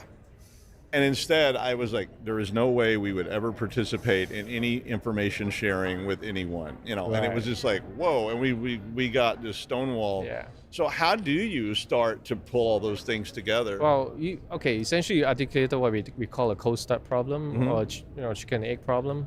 Essentially, you kind of need to demonstrate that you have the ability to help companies first, and usually to reduce the friction of that, government policies, financial support tends to help, and so that's why in the center, and actually we've been partnering with CSA, Cybersecurity Agency of Singapore, for a while now, even predating the center. We have launched programs like CyberCall, where we encourage private participants, private companies, to look for solutions to match them with startup capability that are innovating, and helping them consolidate it into a real project with a fixed time frame, so that the outcome can be very measured.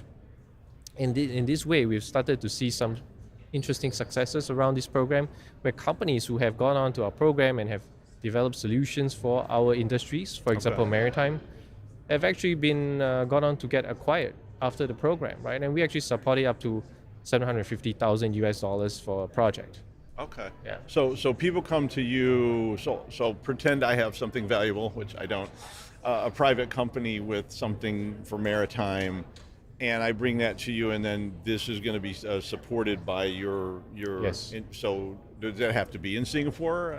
Yeah. So Okay. the good thing, Singapore is very global. We have no domestic flights, right? So in some way, and because of the fact that I think we're trying to encourage more positioning Singapore as a cybersecurity hub, being in Singapore makes a lot of sense for companies to enter, and we kind of require that ability for the company to be to actually do most of the activities in Singapore, to help our local enterprises or large companies based in Singapore. And I mean, and that's a great location for Oceania and Southeast Asia for sure, because Singapore is the sort of central hub of that whole region, from New Zealand all the way on back up in to China and Japan and all that. So because a lot of flights connect through there, even if you're going to Japan or somewhere. That's sometimes right. That's right. Within a 6-hour window, you can go to most of Asia Pacific from Singapore. Singapore International Airlines. Yes. Very nice airline. It's a great airline. That I've always liked, but it's a great way to fly. It is a great way to fly. They should give me first class for that. Yeah, I know. Yeah, you heard that.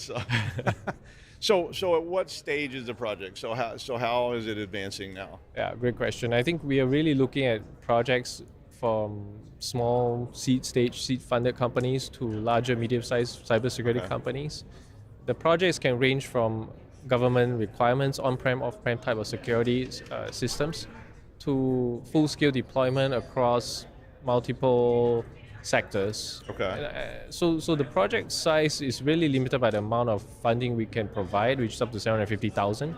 So depending on whether that is something that the company is interested to build for, right, it's up to the company to choose the amount they will need to support a solution being deployed for our, I call clients, but really it could be government or it could be private sector. And so that's like an incubator then. So I mean, it's like I'm gonna propose my company.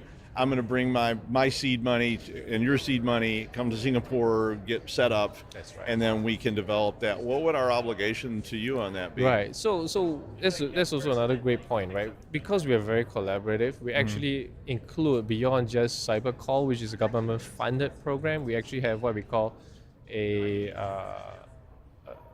innovation platform, right?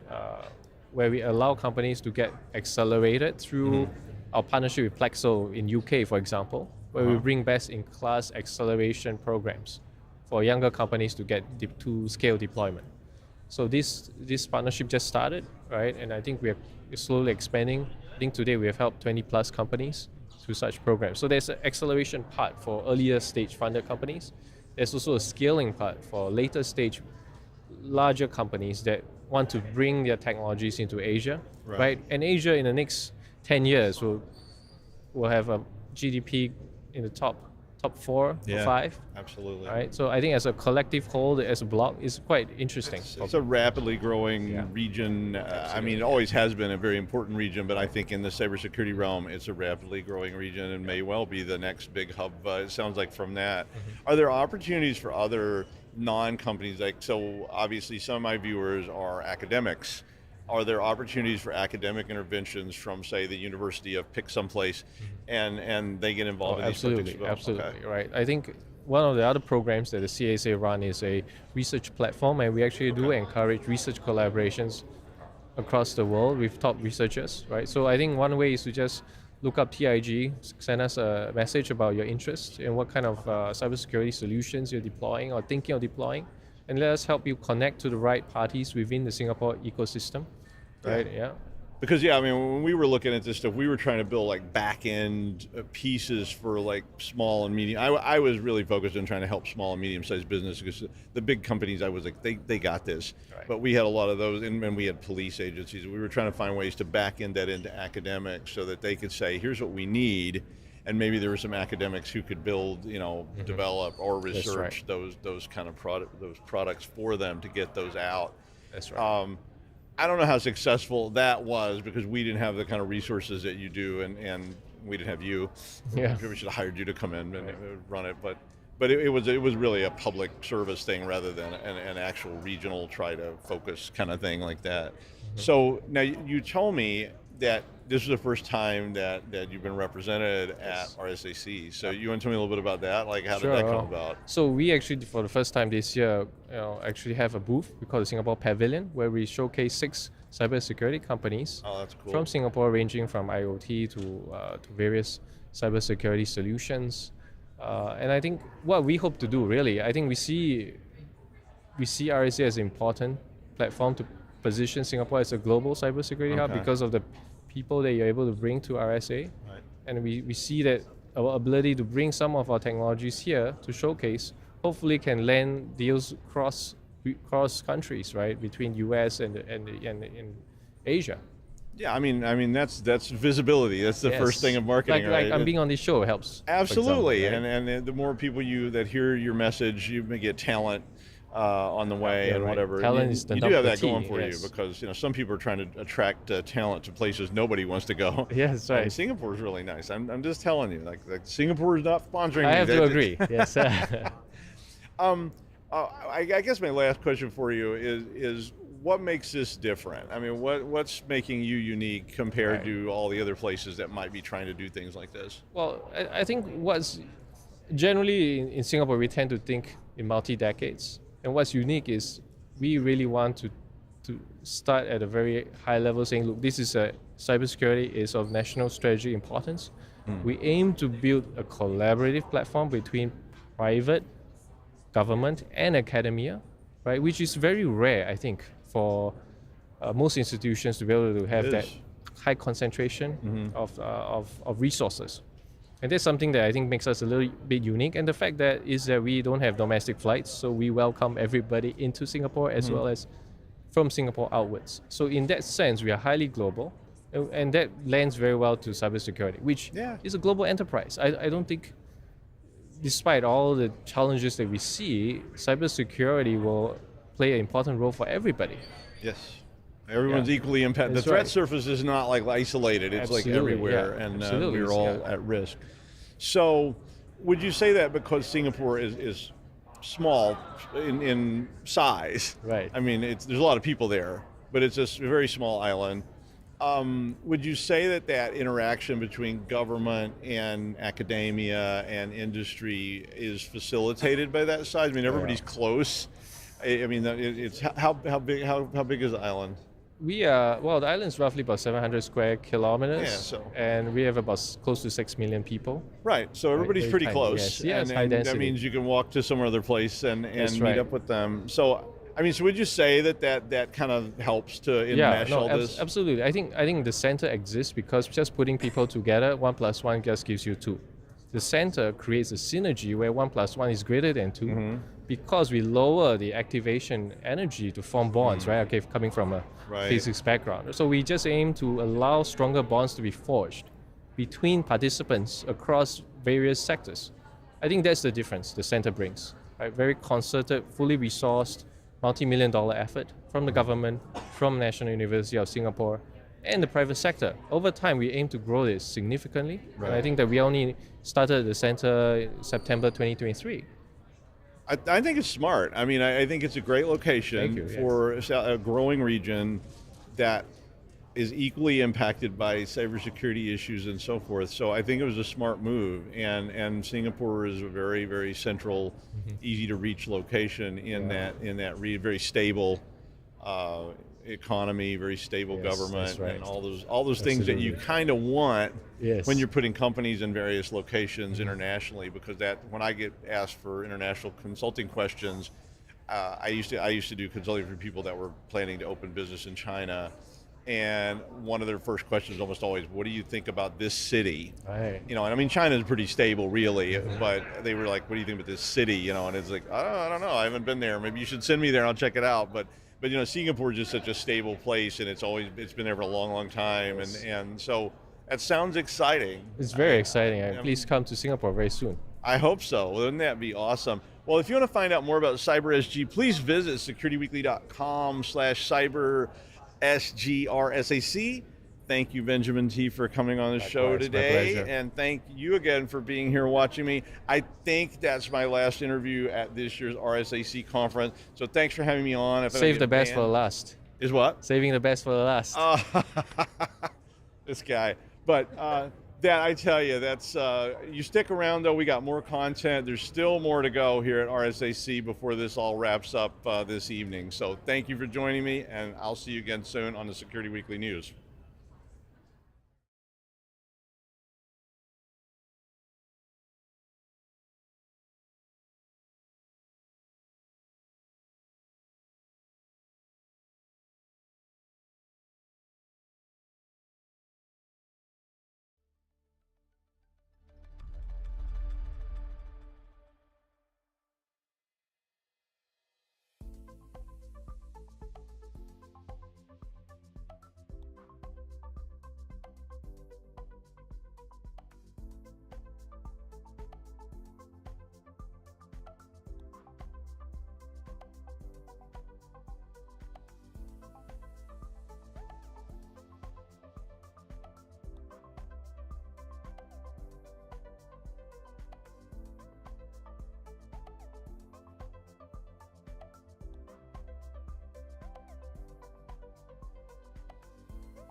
We're back at RSAC Conference 2025, broadcasting live from the CyberRiskTV booth at Broadcast Alley in Moscone West.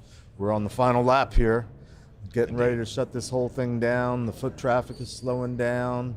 People are starting to head to the airport. People are staggering along that walk of shame from having gone to one too many parties last night. But we're gonna get through this. We are. I am the co-host of Paul Security Weekly, Jeff Mann, and I'm here today, this session, to talk to Matthew Warner, who's the CEO and co-founder of a company called Blumira. I am. Matt, welcome. I'm excited to be here. How are you holding up from this week? I'm doing well. Doing well. Pacing yourself well? Well, I wouldn't say pacing myself. I've been recovering since Monday still, but here I am. I'm doing well. You're one of those, oops, I did a little bit too much on the first night? Yeah. I learned that lesson a few years ago. I never learned my lesson, apparently. Gotcha. Well, tell us a little bit about yourself, how you got into cyber. Sure, yeah. So I've been in IT and cyber for about 20 years, primarily in either, MSPs or doing my own startups. Blumira actually came from me working through an MSP, building out their SOC services, and just being sick of trying to make Elasticsearch work for us. Gotcha. It was just too much work for an MSP to really drive forward. Everyone was getting up at night having to fix stuff, and it just really wasn't worth it to the MSP. Right. And I was one of those crazy people that said, you know what we could do? Rebuild everything. And that's what we did. We can make it better. We can stronger, make it better. faster. Exactly. Yes. So that's what we did. We spun out of that MSP, started Blumira about 7 years ago. Right. And for me, I've been a SOC operator running MSPs in IT for a long time. And if I know anything, it's that you got to build stuff so people can still sleep at night. Right. And got to reduce that paging on call. Like, that is my goal. It always has been my goal. And when we started Blumira, our motto was, we don't want to wake up at night. And that is our motto that's continued through to all of our customers as well. So we are here really to help. This is you. not just a random it's not, piece of swag. There's a subliminal message. Yes. Everyone should sleep more, especially at RSA. Not that I took my own guidance here, but I'm just saying, it's important. But it was a choice. It was a choice, exactly. That's an important distinction. Exactly. Yeah. Right. So you started Blumira. You think you can make it better, stronger, faster. Yes. And other than doing that, why did you do that? Who are you trying to reach? Sure, yeah. So, 2018, this was before the crazy boom in some regard for where things went during COVID and security. Right. And as we've continued to move through, I think a lot of us see that, thinking back 5, 10, 20 years ago, the SMB, mid-market, and MSPs and MSSPs have always been left behind by security technology. Right. Realistically, almost no one makes technology for them, or they make it for a weird segment within that, and it really isn't supporting them in their growth.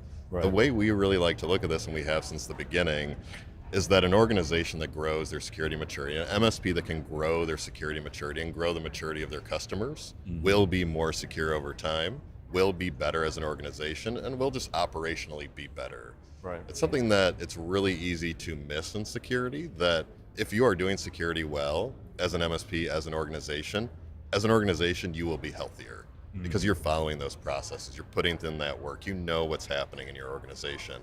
So we've built Blumira really to focus into how can we help people get better? How can we help the people that work at that MSP really be able to deliver the service that's best for them and their customers? Right. And how do we make sure that everyone is secure? We see that everywhere on the floor AI this year. Right. And we are, of course, like everyone is working on AI. But really the way that we look at that is, you can't remove the tier 1 of security. You have to provide AI that makes people better and really aligns to what the human needs. We cannot kill the tier 1 and the entry level of cybersecurity. What will we do in 5 years, 10 years? Who is going to take those jobs? Right. AI does not make security. The people who build it do. Right. Well, and for all the hype of AI, and I've had several discussions of really passionate, geeky people that are into it, that are like, this is game changing. This is not quite the Black Obelisk 2001 moment, but, more along the invention of the steam engine type of moment, where we're shifting to a new age.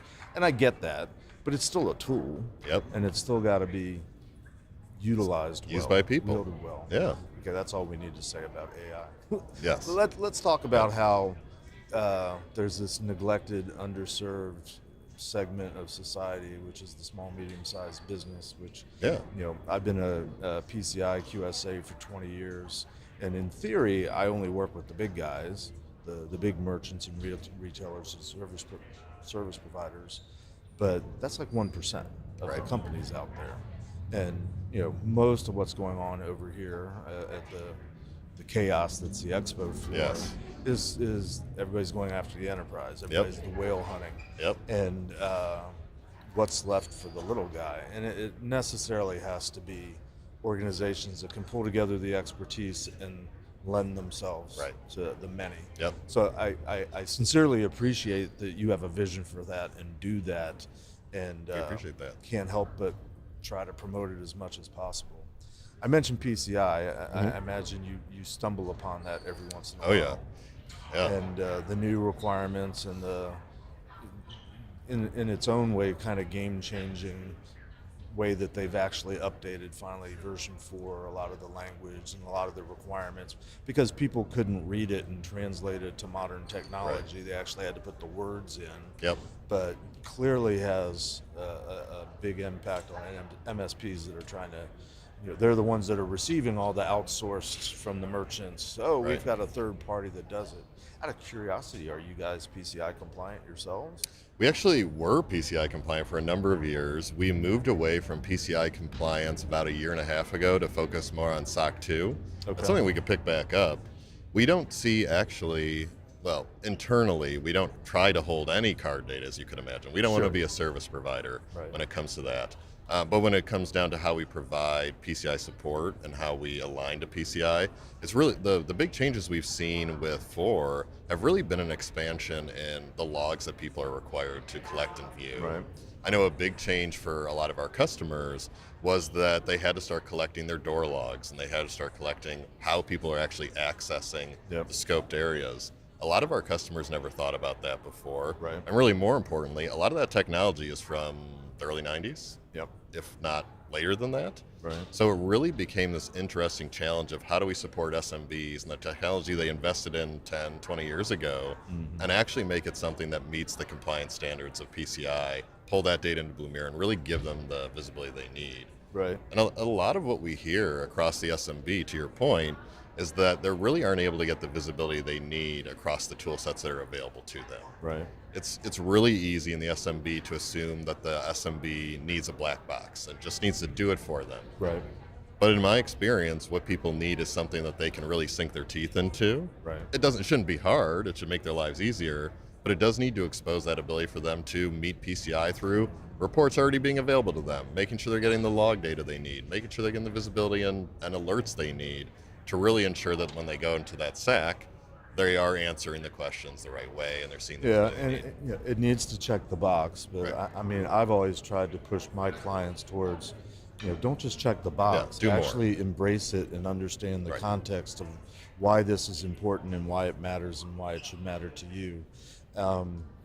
I'm sorry for doing the shameless sales pitch on air, but I am a QSA and work for a QSA company, and you guys fall into this kind of weird in between category. But anybody that's a security provider and an MSSP, you're not touching the card data, but you're adjacent.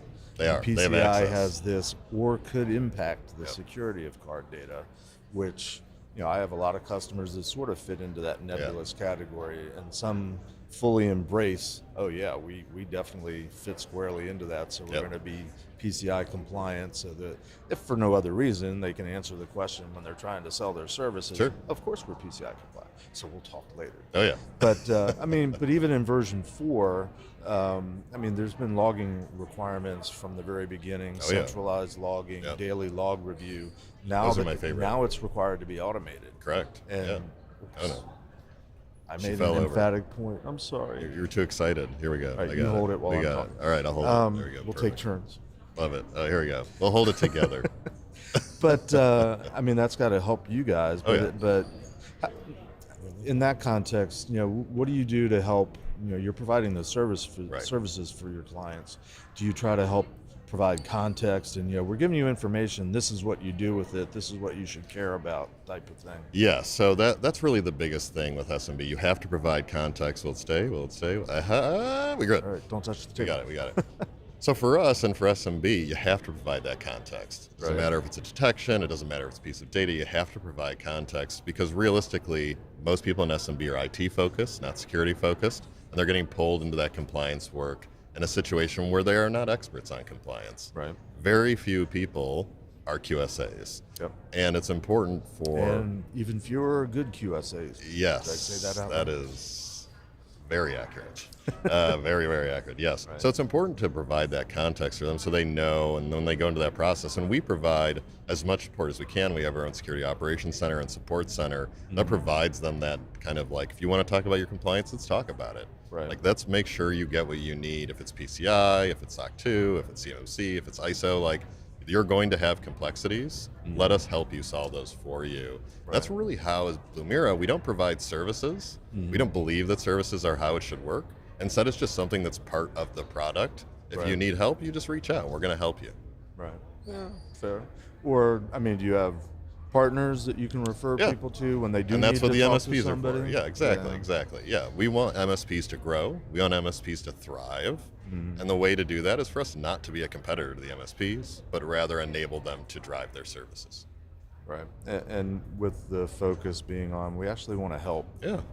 And we want you guys to be secure. Yeah. It's always, I've always chuckled, especially in this environment when I bring up PCI, people chuckle and say, oh yeah, every merchant that's ever been breached, they claim to be PCI compliant. And I'm like, yeah, but and there's this whole major requirement in PCI, which you squarely play in, which is collecting all the logs, collecting all the evidence, doing the detection and response, because even PCI assumes there's going to be a breach and a compromise, so be prepared for it. Yeah. So you can be breached and be compliant. Magical. Yes, I mean, I would hopefully one day the world will realize that compliance never aligns to you won't be breached. There is no situation where you are secure enough to never be breached. It is just not how it would be great if it worked that way. I don't care how great AI gets, it'll never be that way. It's just, I've been triggered lately by the compliance does not equal security idiom, and to which I always respond, security does not equal security. No, it doesn't. That usually shuts them up. But also compliance, and I would ask your opinion on this, but I think compliance in many cases is security, because that's all a lot of organizations going to do, especially the small ones. Yes. So I think there needs to be an attitude adjustment for those that care to understand that compliance is sort of the boundaries that you're working in. That's what those are the cards you've been dealt with. Yeah, very much so. And let's make it work within that context. Well, I think you're also seeing that delineation between enterprise and everyone else, right? At enterprise, it may just be a bother because you're going to have your governance team. They're going to be telling your security team to do stuff, your IT team to do stuff. Right. In the SMB world and MSP world, you do not have a governance team in a lot of cases. You have your security and IT team that are going to be applying those controls, and you're exactly right. Those are going to be the controls you're following.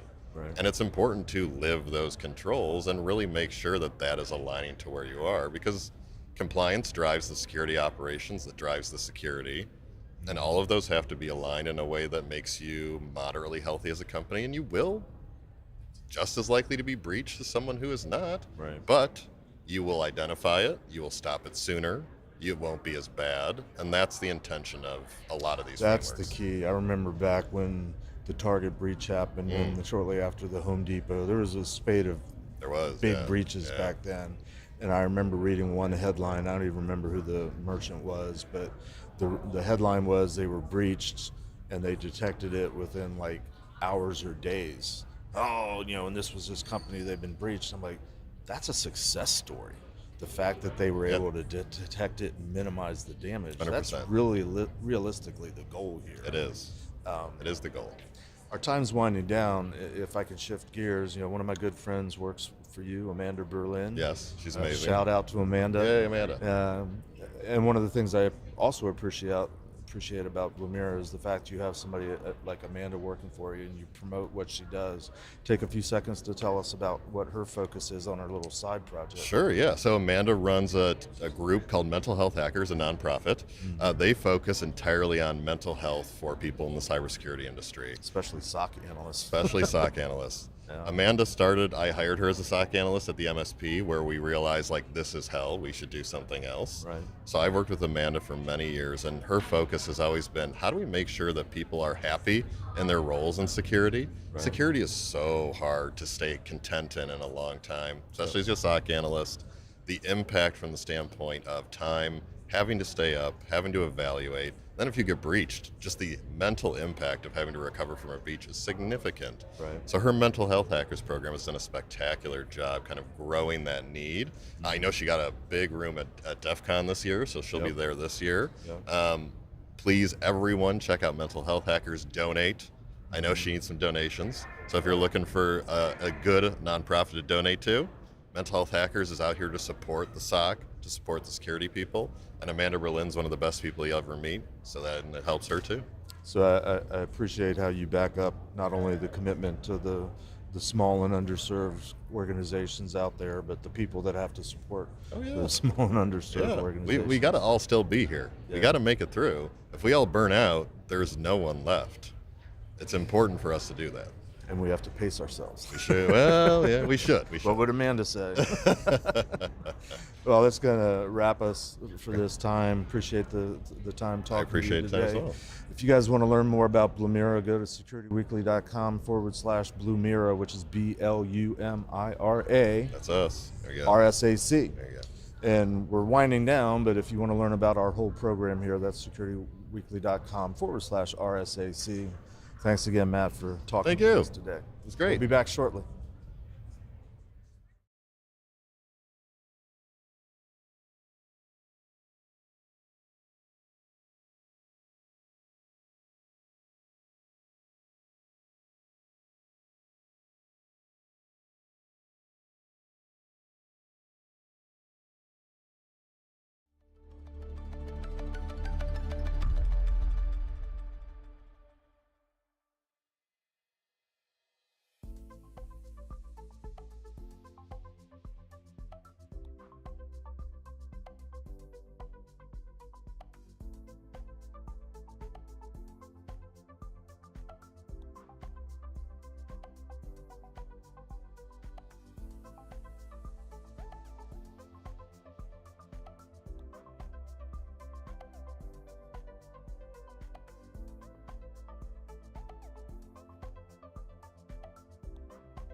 Welcome to RSAC Conference 2025. We're here recording live from the CyberRiskTV Studio in Broadcast Alley at Moscone West. I'm your host, Mandy Logan, and joining me for this interview is Mo Abul-Magd, VP of Product, Cybersecurity Group at Sandbox AQ. Welcome, Mo. Thank you. Thank you for having me. I'm excited to be here. I'm glad. Yeah. And I've got to say, I would imagine being in your position, that being at RSAC, let me get this correct, was exciting because you are actually working with Sandbox AQ, which is developing so many things that are AI and and eventually quantum related. Yep. So when you are walking the show floor, when you are meeting with people, does it feel like enhanced excitement to be on the inside of what everybody is talking about? Oh, definitely. Definitely. I think coming to RSA is always a great experience. It's the biggest cybersecurity conference in the world. There's just so many companies here doing a lot of really different things. It's a great opportunity to talk to customers, hear what people are doing, like what they're worried about. But yeah, definitely. I think it's really fun, especially this time around of being at Sandbox AQ, where we're really trying to push the envelope around AI, around quantum, around kind of large quantitative models, and kind of seeing the trend of AI being mentioned a lot. And I've been hearing a little bit about quantum and post-quantum coming up as well, and it's really encouraging to see and really exciting that we're here kind of pushing that envelope, and we're starting to see these trends really kind of take off. And quickly, because of your computer science background, so when you were a freshman just looking into all of the possibilities, and you look ahead now, you're going wow, I'm in it, I made it, I am doing what I dreamt of back then? Oh, definitely. When I was a freshman, the cloud wasn't even a thing. The clouds were actual clouds, which just rains down water on you. But yeah, I think seeing what's happening now, I don't think anyone could have really imagined it at that point, way back then. And even I mean, we were talking about this before, of just being in San Francisco and just seeing the number of Waymos that are driving around is pretty wild, how many there are, and that's all driven by advancements in AI, advancements in technology. So it's definitely an interesting and a very, very exciting time too. It is. Now, will you please tell me more about Sandbox AQ? Yeah, definitely. So we originated in Google, so in Alphabet and in the Moonshots division. We spun out of Alphabet in 2022. The beginning of the mission for why Sandbox kind of started was to try to figure out, are there problems that we could try to solve for at the intersection of AI and quantum? So that's where the A stands for, is AI, and then the Q stands for quantum. Spun out of Alphabet in 2022. Since then, we've had 2 fundraising rounds of just under $1 billion. So a lot of really great investors, really kind of backing what we're doing, and really believe in what we're doing around large quantitative models, and applying those to kind of different sectors of the of solving kind of a bunch of real world problems, which is super exciting. Well, can you tell me one? What is one real world problem that LQMs are solving? Yeah, definitely. So maybe I'll describe what LQMs are, and then kind of dive into some of those problems. So everybody knows large language models. They've really taken off with ChatGPT, where it's really kind of text-based interactions and trained on basically all the internet and cat pictures. So really great for customer service types of interactions, where you want to have a chatbot where someone kind of talks to an LLM, and then it brings you back kind of some answers.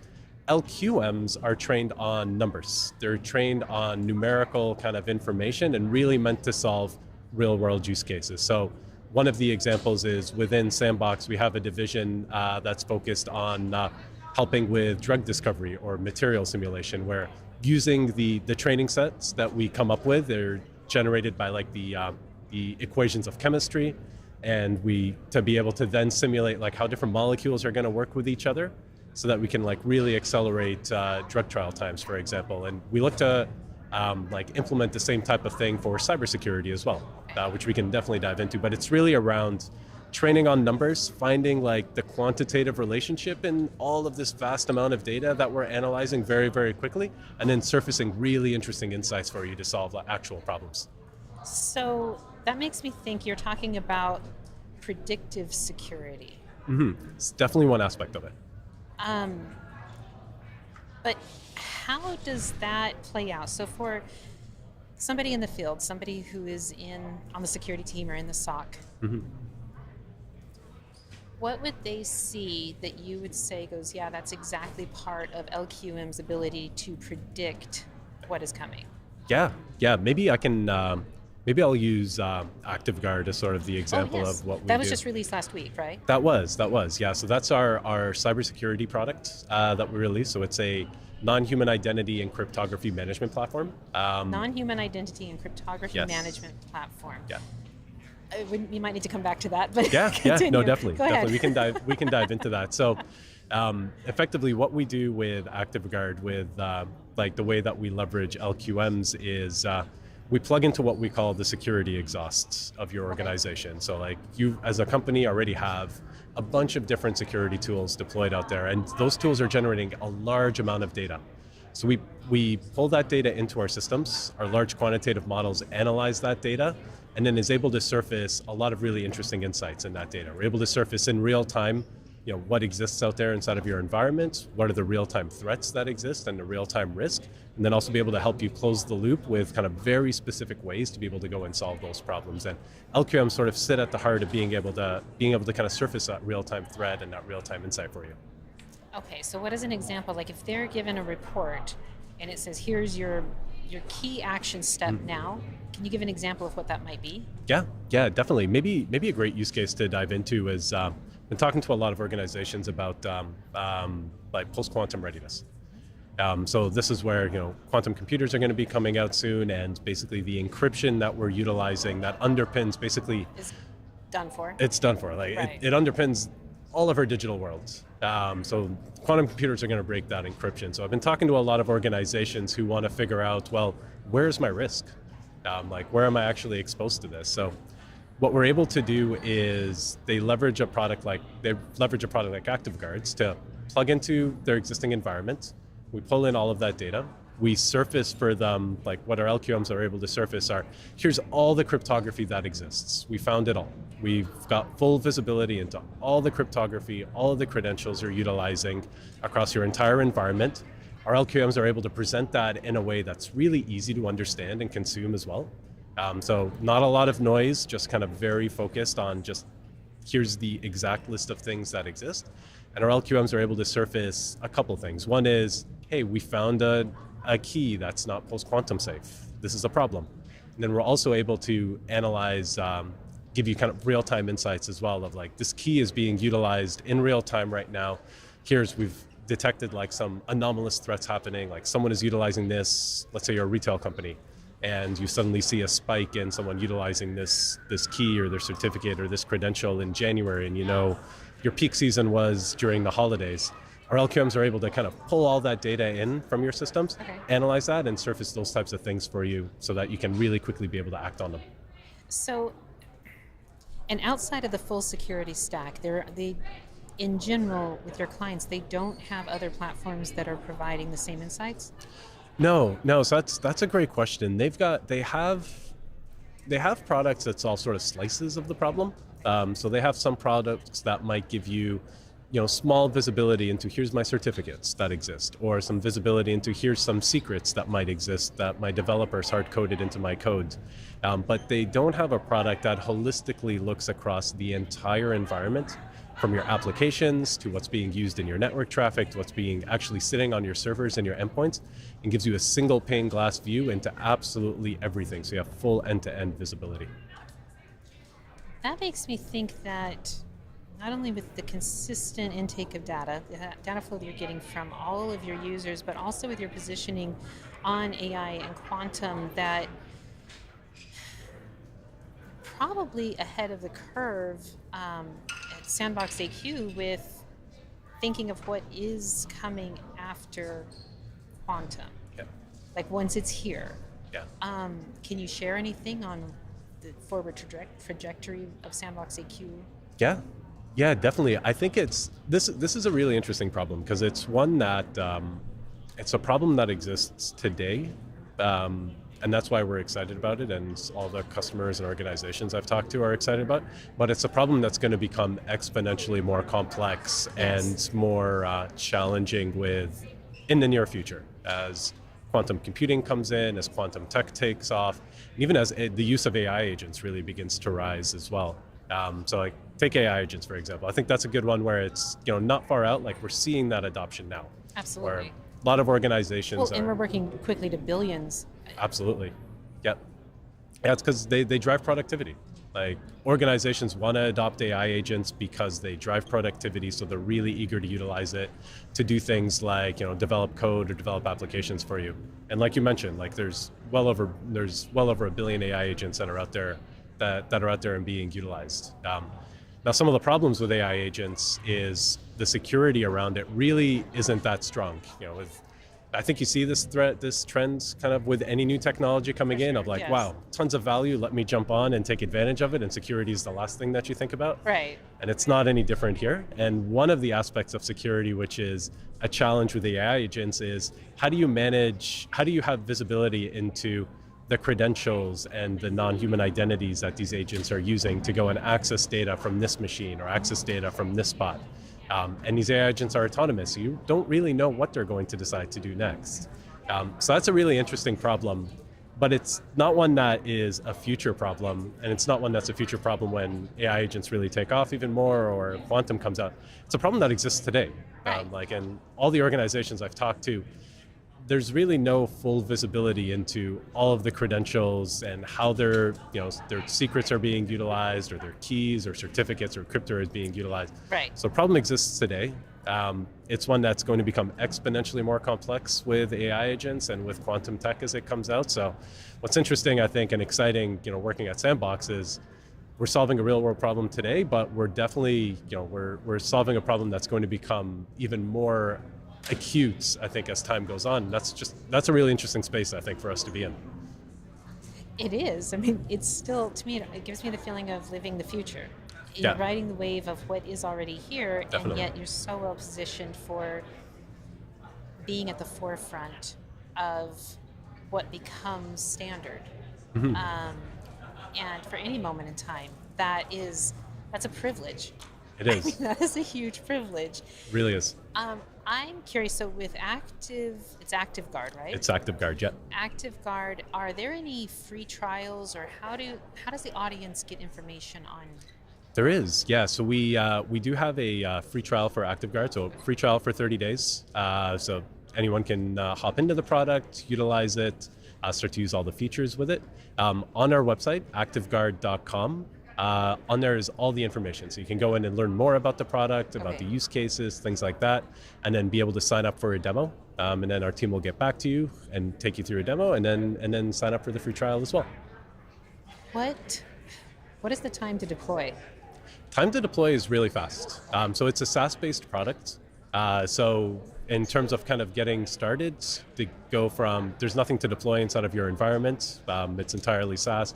It scales, the architecture is meant to scale, especially with like all that data that we're pulling in and analyzing in real time, it has to. And because we're plugging into what we call your security exhaust, the time to go from starting to see value is super short. Basically, we've got integrations with companies like Palo Alto, with CrowdStrike. So if you're using those products already in your environment, it's a couple clicks in our UI to be able to connect those to ActiveGuard. And then we start to show you real-time insights into visibility into all of your credentials and crypto, and then start to immediately show you the risk associated with it as well, and how do you remediate that risk. So the time is really, really short to be able to go from starting to value. And what is something you've heard of that you didn't expect with a customer who did deploy Integrate? Is there any story you can give us that was something like, didn't really expect that outcome? Yeah. I think it's the visibility that they suddenly are able to get. I was talking to a customer earlier, and what they were sharing was they're trying to get ready for post-quantum. And they were sharing, well, I know what I know. I know, if everybody in the organization followed things to the T, like here's where my keys and my secrets and my credentials live, I know where those things are, but I don't know what I don't know. And I think what organizations have really been surprised by, and it's been really cool to be able to see, is just the sheer amount of volume in terms of just where there's crypto and credential sprawl is across the organization. It's popping up in areas that and being utilized by systems or applications that they just absolutely didn't even expect to have happen, which is really cool. It's really interesting to be able to see. A little scary, but that also has cool. to be satisfying once it's mapped and you know. Definitely. That's fantastic. Yep. No, thank you so very much for sharing. Thank you for having me. Yes. To find out more about Sandbox AQ, please visit securityweekly.com/sandboxrsac. For all RSAC 2025 coverage by CyberRisk Alliance, please visit securityweekly.com/RSAC. Thank you again, Mo. Yep. Thank you. This has been fantastic. Now, stick around. We'll be right back after the break to wrap up from RSAC 2025.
Welcome back to RSAC Conference 2025.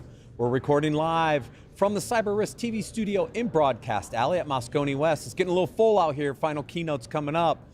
I'm your host, Matt Alderman, and joining me for this last interview segment of RSA Conference 2025 is Nick Carroll, Cyber Incident Response Manager at NetWing. Welcome, Nick. Thank you and welcome. This is it's really nice to see you guys. It's been an amazing conference. I get to be the wrap up for you, which is fun, but it's been great actually getting to see everyone and see the sights of San Francisco, but really just to get to connect with everyone in this field again. So nice. Yeah, I always get together with my friends this time of year. It's been a year since the spin out of NetWing from Raytheon.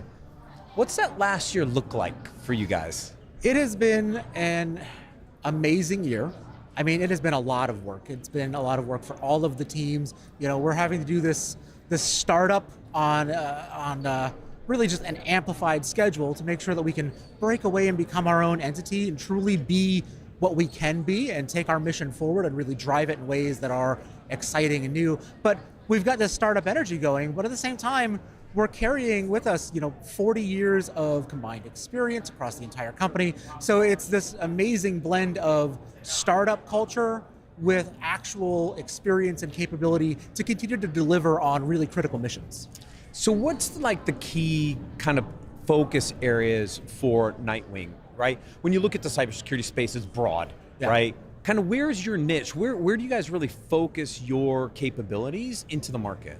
So NetWing is really focused on national security, cybersecurity operations, working with DoD, the intelligence community, things like that, doing all kinds of different, operations to support them, whether it be doing offensive or defensive work to help them with testing things and learning out how different things work, but then also applying that across the commercial space.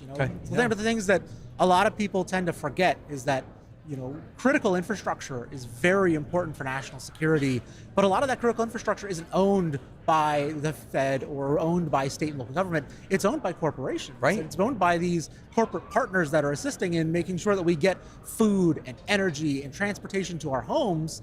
And so we're able to do not just the actual intelligence community work and this really deep research and really high-end, cyber capabilities for our federal partners, but we're able to take that and apply it to support critical infrastructure across the country. Yeah, I mean, critical infrastructures, healthcare, energy, even the financial systems, right? Yes. Those are all commercial entities, right?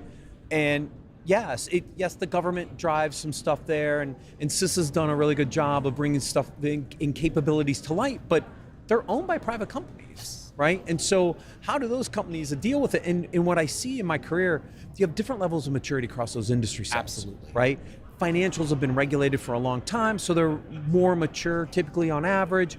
Healthcare, not as much. And then you move into energy sectors, and various energy sectors, they all vary, right? And so they need help, I think, really helping them bolster up their capabilities and protect our national infrastructure, right? Yeah. Very much so. The levels of maturity does vary a lot. We've got industries that have been regulated for a long time, like finance and healthcare. And so when we assist clients in that space and we're working to do cyber defense with them, we tend to do a lot more stuff that is higher on the maturity scale for helping them close really advanced systems up. Working on doing pen testing with them, working on doing proactive threat hunting. Yeah. And that's different from, say, if we were working with a smaller local government, like municipality kind of thing, where they're doing, stormwater or something, right? The maturity isn't really there where they need, I need a pen test every year to find out the new holes that I haven't closed yet. You can go in and be like, hey, let's start with the basics, the cyber hygiene, let's get you squared away, and let's get you resilient so that you can actually be, a proper member of a defended national security posture. Yeah, so you talked about cyber hygiene. It's one of those foundational issues.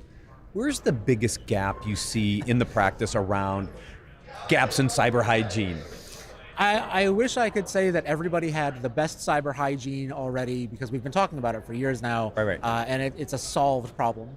But the reality is that we support clients in Fed side, in state and local government, and in commercial side, where we're still seeing a lot of gaps and misses in things like MFA adoption, right? Right. So a lot of the threat actors that my team has to respond to and deal with, they really like that edge networking technology for VPNs and your cloud infrastructure and stuff, because it's a really easy entry point for them. And we're still seeing a lot of, shared credentials or passwords that never expire, or even just, zero MFA on those kinds of solutions, or minimal patching on VPN systems, where it's like you're not patching the edge devices. Everybody has moved to a point now where you have to have EDR. You have to have, this endpoint piece, and you've consolidated this really strong internal security piece. But a lot of our edges, there's no EDR for a lot of firewalls, things like that, right? There's no EDR for VPN appliances. So you wind up having to really focus down on doing proper hygiene basics with MFA, strong passwords, strong patching policies for those edge pieces to actually lock things down and make sure you're not allowing people to slip through. And it's not just MFA, it's phishing resistant MFA now, right? Because we've seen so much with these MFA attacks that it's not just implementing MFA for the sake of MFA, it's deploying the right MFA as well. Yes. Yeah, that's a big thing now. It's always this cat and mouse game with security where it's like we do something and the attackers come up with their answer and we come up with an answer. And we're seeing that start to happen with the phishing now, where they're phishing for MFA backup codes, they're phishing for device activation codes, they're phishing for the pieces that allow them to bypass the MFA. And if our users aren't trained how to spot this new wave of phishing, they could fall for it and they could accidentally compromise the MFA system itself. Yeah, those are those foundational elements that slow us down. Let's talk about cyber resilience for a second, because it's something that's been in the news a lot. What do you have to do to prepare yourselves to be more cyber resilient? Because it's not necessarily the same, right? There's some nuances to what you implement that also help protect you, but cyber resilience more than that. It's how to make the business resilient, and if there is an attack, how to recover fast. So what are those other things that people have to think about under a cyber resilience kind of program? So that's a really big thing now, is that you have to begin to incorporate other teams outside of your SOC and outside of your traditional cyber team. You have to bring in IT, you have to bring in human resources, legal, communications. They have to understand their business operations, how their business operations interconnect to everybody else, and what it takes to rebuild and move on if the worst happens. But really, we're starting to get to a point now where it's not just enough to say like, well, you have to be resilient. Because when you think of resiliency, you're traditionally thinking about like recovery or, is it business, so let me ask this question real fast while you're answering that. Is cyber resiliency just business continuity and disaster recovery 2.0, or is it more than that? I think it has to be more than that. We have to be adopting proactive cyber policies and proactive cyber, defenses into your resiliency program. Because if you look at recovering from a ransomware attack, it's great that you can recover, but you were still down for 2 weeks while it happened and business stopped. And you can't have that if you're like a healthcare provider, right? You cannot fall back to paper records or turn people away all the time because you're actually impacting patient care. So you have to be able to say, yes, not only do we have the ability to recover and we've tested and we've got the policies for these things, but that we're actually implementing something like proactive threat hunting, that we're implementing true vulnerability management, that we're getting ahead of these things that could push us into a position where we have to fall back. How important is tabletop exercises in your cyber resiliency program? They're still very important. I know people are saying like, oh, it's not as exciting, or it's the thing that you've been doing for a while, but it's still something you need to do. It's still something that allows you to really test stuff. But the way to do it now and to make it proper and to get the best value out of it is, like I mentioned with resiliency, going beyond your SOC team or anything like that, right? Same thing with your tabletop, If you're not bringing in your communications team, your HR team, your legal team, so they understand like, hey, this is what we have to do. And that we've tested those communications path flows. We've tested, the handoffs. We've tested those pieces so that we can say, yes, we can do this quickly and get back to business over the entire entity. Then you're not really doing yourself a favor by doing the tabletop if you're just doing like one tiny piece of your whole entity. Well, I'll give you an example. When we did our first tabletop in my day job, it was a ransomware attack, but it was focused on a SaaS-based application. And the first question we had to figure out is, well, who's our contact at SaaS company XYZ? Because we don't know if it's their problem or if it's our problem or what happened, right? And when you look across the business and look at all the different things that are in the environment, you realize that you have these dependencies that you don't think about initially, and the only way to truly test them sometimes is to actually go through the exercise and go, all right, who's got this company's contact information? It opens your eyes in a different way. It really does. Yeah. Absolutely. And so the other part of your practice is threat hunting. Yes. How does threat hunting tie into this? I mean, I know the basics, but is it to test your resiliency? Is it to test your cyber hygiene? Is it a combination of both? How should people think about leveraging threat hunting in their program? So it's a little A and a little B, right? The reality is, like I mentioned, you have to be proactive nowadays in your resiliency. You have to be proactive in your entire approach that you're taking. And so if you can say like, hey, we're going to do a tabletop, and we're tabletopping based on this ransomware group because we know this ransomware group, really likes our industry vertical. They really like to hit healthcare providers. They really like to hit, finance or whatever, right? So we're going to look at their tactics and techniques, and we're going to see if we can recover from them. Well, you can take that same thing and apply it to threat hunting, where you can say, okay, I know this ransomware group really likes healthcare, and I'm a healthcare entity, and I know that they use this tactic and this technique, and they use this tool. So let's go in and let's say formulate our hypothesis for our hunt, go in and test our tool sets and test our logs and see, like, could I catch that if it came into my environment? Could I see if you deployed that tool? Or could I see if you were doing that lateral movement in that way? And really making sure that's like, okay, if I have it, great. And if I don't, then we can go, all right, what do I need to get there? Do I need better visibility? Do I need to tie into different systems? Do I need to talk to Bob in accounting to make sure that his system ties into everything else? And we bring all these pieces together so that you have that visibility across everything, so that you can build proper alerts and get your team ahead of it, so you don't wind up being behind it when they eventually come knocking. Yeah, and when you find gaps, go close the gaps. Oh, please, right? yes. Please, right? If you're gonna do the exercise, at least take the lessons from that exercise and close those gaps for the next time. Absolutely. We work with a bunch of clients on things a lot, and we take them, findings on vulnerability assessments or penetration tests, or even in threat hunting, where we have this gap, or hey, just so you know, this vulnerability is being exploited in this firewall system, and I know you guys have that. Please patch this right away. And then they kind of put it on the back burner of like, we'll get to it. And then sometimes it comes to be push comes to shove, and it's like, okay, well now we're having an incident and we're having to deal with these things together. And when you go back to that root cause analysis, you dial it back and you go like, hey, remember that thing I told you about 2 months ago that you really should patch and address? Turns out that was the avenue they took to get in. Right. So please, let's be proactive, and let's not just say we found a gap. Let's actually close it. Let's close the gap. Yes. Nick, thank you so much for joining us. Thank you so much for having me. Yes. If you want to learn more, please visit securityweekly.com/Nightwing RSAC. Again, Nick, thank you so much for joining us on Security Weekly. Thank you. It's been great.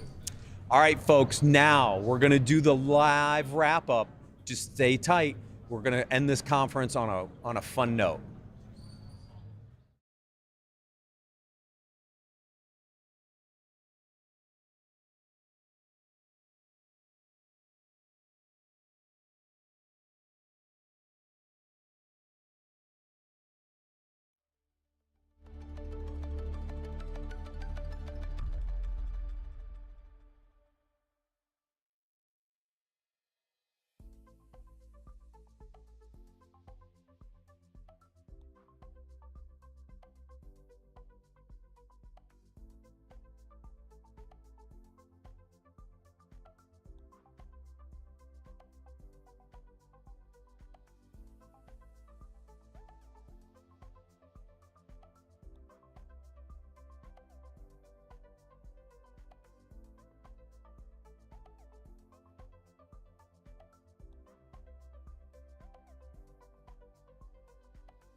Welcome back. This is the end. It's our final wrap up, day 4. They're getting ready to do the keynotes. We're running a little behind, but we got to wrap this thing up. Mandy Logan's with me to do the final closeout. Yes. Welcome. Thank you so much. How was your week? It was packed and incredible. I've got to say, I think the first, especially Monday, Tuesday, the amount of energy and information and just I felt that the overall spirit this year was very strong, even though it also felt like a little bit less chaotic than years past. It's interesting. Some of the trends I see, because I've been doing this since 2007, what I notice is a lot of stuff is happening outside of the conference. That's true. Okay, so vendors, instead of putting money over into the expo, they're renting restaurants, they're taking over restaurants, they're taking over hotel rooms, and they're doing meetings in there, right? And so I've seen this continued trend of stuff pushing out to the perimeter. So now the perimeter's packed. Like, you want to get a dinner place, like, you've got to go pretty far away to find a place because everything is rented out, right? And that's a trend I just continue to see. That maybe drops the chaoticness a little bit, right? But the other thing I noticed on the floor is it's almost a desperation to get your badge scanned. Like, they're all the gimmicks to try to get you to the booth, right? Like the goats and the puppy dogs. And, yes. I agree, and I mentioned this yesterday. I'll mention it again, though, that we had started kind of taking bets on how many dollars were spent on toys for the show floor. Yeah. There was a lot of, I agree, the desperation to get the people, scans. get the people at the booth. Yeah. Absolutely. I mean, I got this at a booth, so I guess I fell prey. Yeah, you did. It looks good on you, though. It's a nice hat. Thank you. I like embroidered hats, right? You need the embroidery, otherwise. Well, this is one where you get to choose how you want. You got to choose which hat you wanted, and then you got to choose which patch you wanted. Perfect. And they put it together. Nice. Right. Nice. Yes. Lots of tchotchkes. Yes. The other thing I noticed, which was really, really interesting on the trend side, is some of the big public vendors are downsizing their booths. Did you? Yeah, they're not as, like, they used to all be in the front row. They all used to be like towards the front. And I'm seeing this trend of them, they're here, but they're not here at the same level they used to be. Now that they're public, CrowdStrike is everywhere, by the way. CrowdStrike's got the lounge across the street. And Illumio. Yeah, they're just huge presences, but Illumio's not public yet, right? Okay. Right, so they want to go public, That's so true. I fully expect that. But you take Tenable, that they're still pretty big booth, but they're kind of back a little bit. Rapid7 went to a 10 by 20. Even CyberRisk kind of went to a smaller size, right? They're all public companies. They don't maybe need as much of the brand presence here that other companies like Illumio and others who want to go public need, right? And so that was a really other interesting twist. I'm just so used to seeing certain vendors in the front. With magnificent, huge. Yes, that's not true. as much. I imagine that'll follow at Black Hat. And I thought it was similar at Black Hat. I felt like there was some things in the expo floor that felt simpler and more streamlined. Yeah. Even though there were more people and more, how do I put this? People who were just kind of like disassociated, not paying attention. Yeah. And I don't know if that's because of the inundation of AI information or not. Right, maybe. We're gonna get to some awards later. All right, so I want to run through a few highlights. So the Innovation Sandbox winner, Project Discovery, very interesting exploit vulnerability company with a way to build your own exploit framework.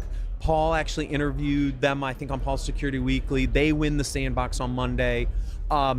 It's kind of, remember our first kickoff, what I say about continuous threat exposure management, right? Yeah, Innovation Sandbox kind of went there, right? Yes. So that was interesting. I just thought that was an interesting one. You went to the DARPA experience. I did not. What'd you think? I think I'm always blown away by DARPA. I'm blown away by the level of intelligence and the real world situations that they are consistently striving for. And I was shocked by the experience, not because, I mean, you were mentioning like maybe it was overwhelming to people. I heard it was a little almost overwhelming, that they didn't know where to go or where to start, that it was, I guess, kind of self-guided, but there wasn't a lot of pointers to like what you should do and where you should go. Okay, and I can see that. My experience was different. Of course, I got to spend an extended period there with Andrew Carney, I believe his name, that was heading up the experience. And going through the discussion with them, we centered very much on how and why the competition came about, what it took to pull off this 2-year-long competition, the factors that went into evaluating from their first 90 submissions, getting down to 42 and now down to 7, and what the 7 teams are doing and what they've actually seen from the cyber reasoning models that these teams are putting together. And then understanding, it was fascinating. I can see why people entering would not necessarily know where to go. Right. But one thing that I valued was, first, there's a simulated train ride where you go. Right. And it was very accessible for the wheelchair and for my dog. It was wonderful.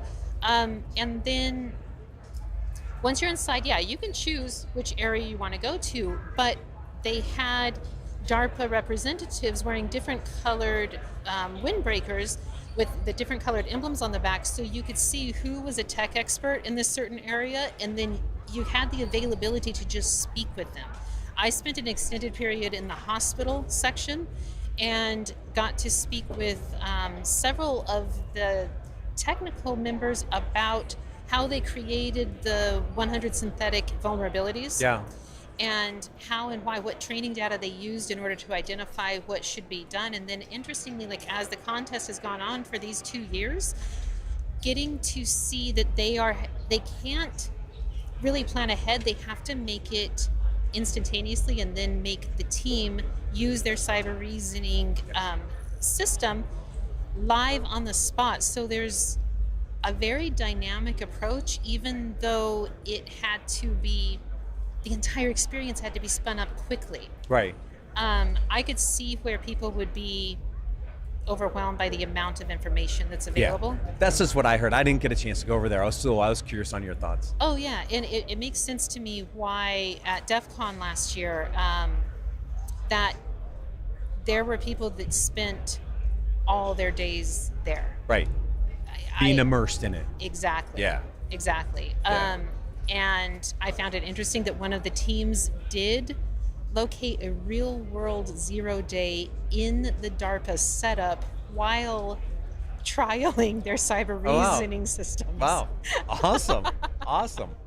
A couple other really interesting kind of highlights for me, and I don't know what you saw. I want to talk about, so I saw a reemergence of runtime application security. Okay. Over in early stage expo, I saw a lot of companies focused on this, and I went up to a couple of them and I'm like, why? And it has to do with eBPF, the Cilium-based project that came out around 2018. It's gotten very mature. Do you know what eBPF? It's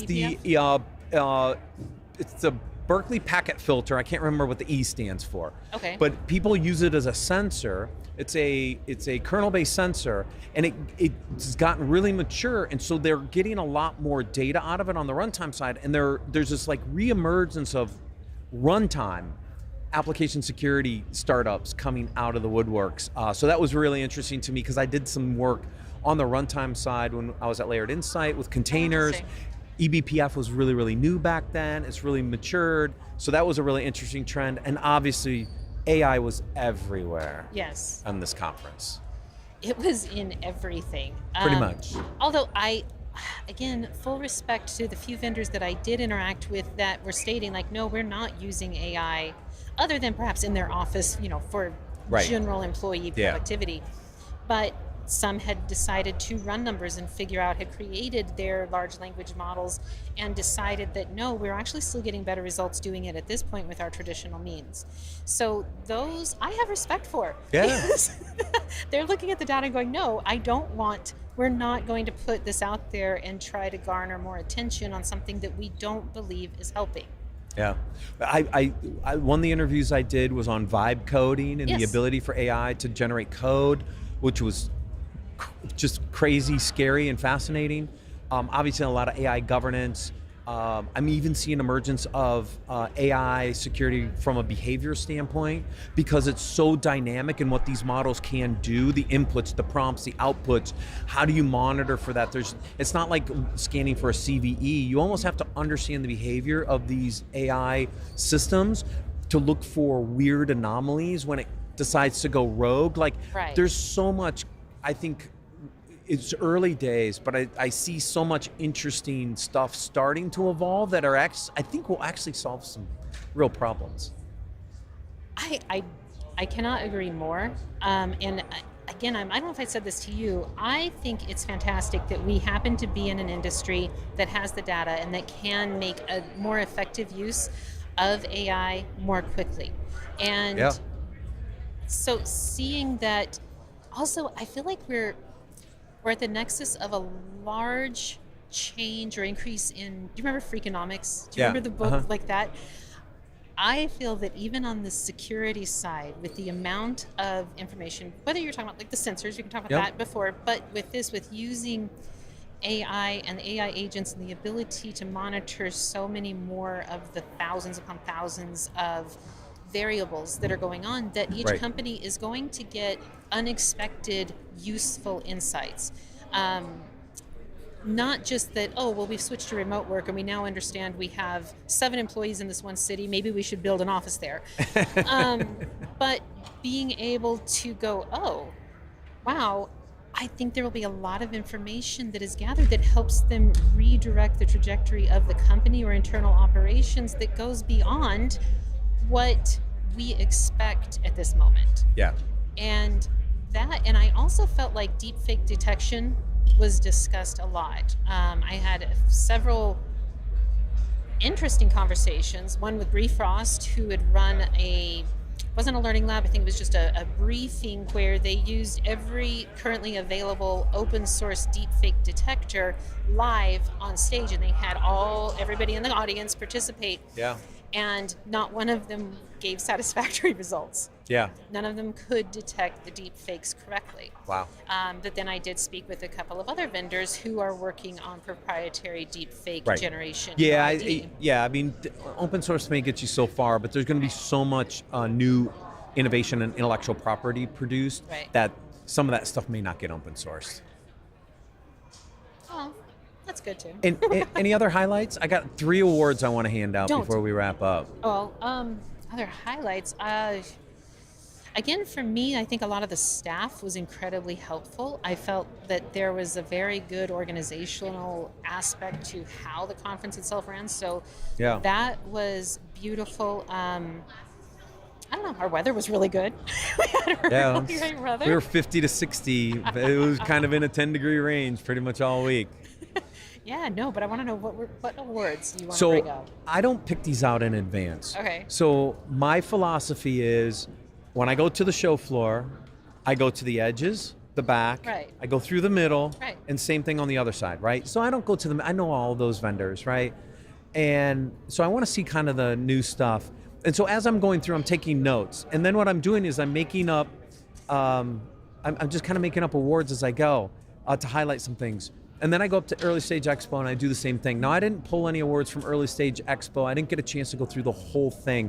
I got through about 2/3 of it before they closed down, because I had some really interesting conversations, but there's a couple more I wanted to get to. So my 3 awards this year. So the first one is who can articulate their message the best, right? So it's really interesting, right? I'm what I'm called a 3-word power position guy. Okay.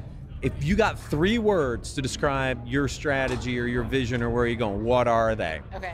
I thought Mark Thurman at Tenable did a fabulous job in his keynote yesterday. He boiled it down to unified, intelligence, agentic. So unified, bring data together from a contextual perspective. Right. Use that to extract better outcomes, and use agentic to actually facilitate the remediation. Which is brilliant, and it makes me wonder, are you talking about then proprietary agents that for each company, or? Maybe, I don't know. I don't know how it's gonna get articulated and how it gets built yet, but that was the concept, is that AI will help you unify data. The AI models will help you extract more intelligent outcomes, which is what this whole industry is about. But then the ability to use agentic AI to actually take action and remediate. I thought that was it was very succinct, Right. right? And there's probably a couple others I didn't get to, but I thought that was interesting. That's true. I appreciate the switch of thinking of an agent to the agentic and thinking of that as an action. Like it is taking, which you can go back to the DARPA thing about having autonomous AI cyber reasoning that is finding the patches and patching all at once, doing it. And that is exciting, the action-oriented part. Now, how we monitor all of that, I don't know yet. But well, we just talked about all the other challenges with AI, so hold your horses. Right. All right, most surprising vendor on the show floor. Interesting. For me, or just for you? I have one. Most surprising. I can't yet. I rarely take a double take on the floor. I walked by this booth, I stopped, I turned around, Capital One. Oh. They're not they a have security a cybersecurity company. product? Yes. They built a tokenization product that they are making available commercially. Why do I feel like I did hear about this? It floored me. You're walking through, you don't expect to see Capital Bank unless they're trying to recruit cyber guys. Right. No, they built a product. And so it tokenizes sensitive data so that if hackers get a hold of it, it's completely useless. So that, you mean it's to customers? Yeah. Not corporate customers, No, but they're individual gonna, customers? They're going to sell it as a as an enterprise product. Oh, wow. Yes, completely shocked me. Like I'm used to Nice. seeing security startups, but to see a bank actually build a product and come to RSA and put it on the floor, that's my most surprising vendor. That sounds very, I agree, and that sounds very intelligent on their side because being a bank and positioned as they are, having the resources They have a and the lot of teams, privacy data, yeah. Yes. I could see why it would be an easy transition to go, hey, here's another application for what we've already had to figure out. Yep. Wow, that's really cool. Yep.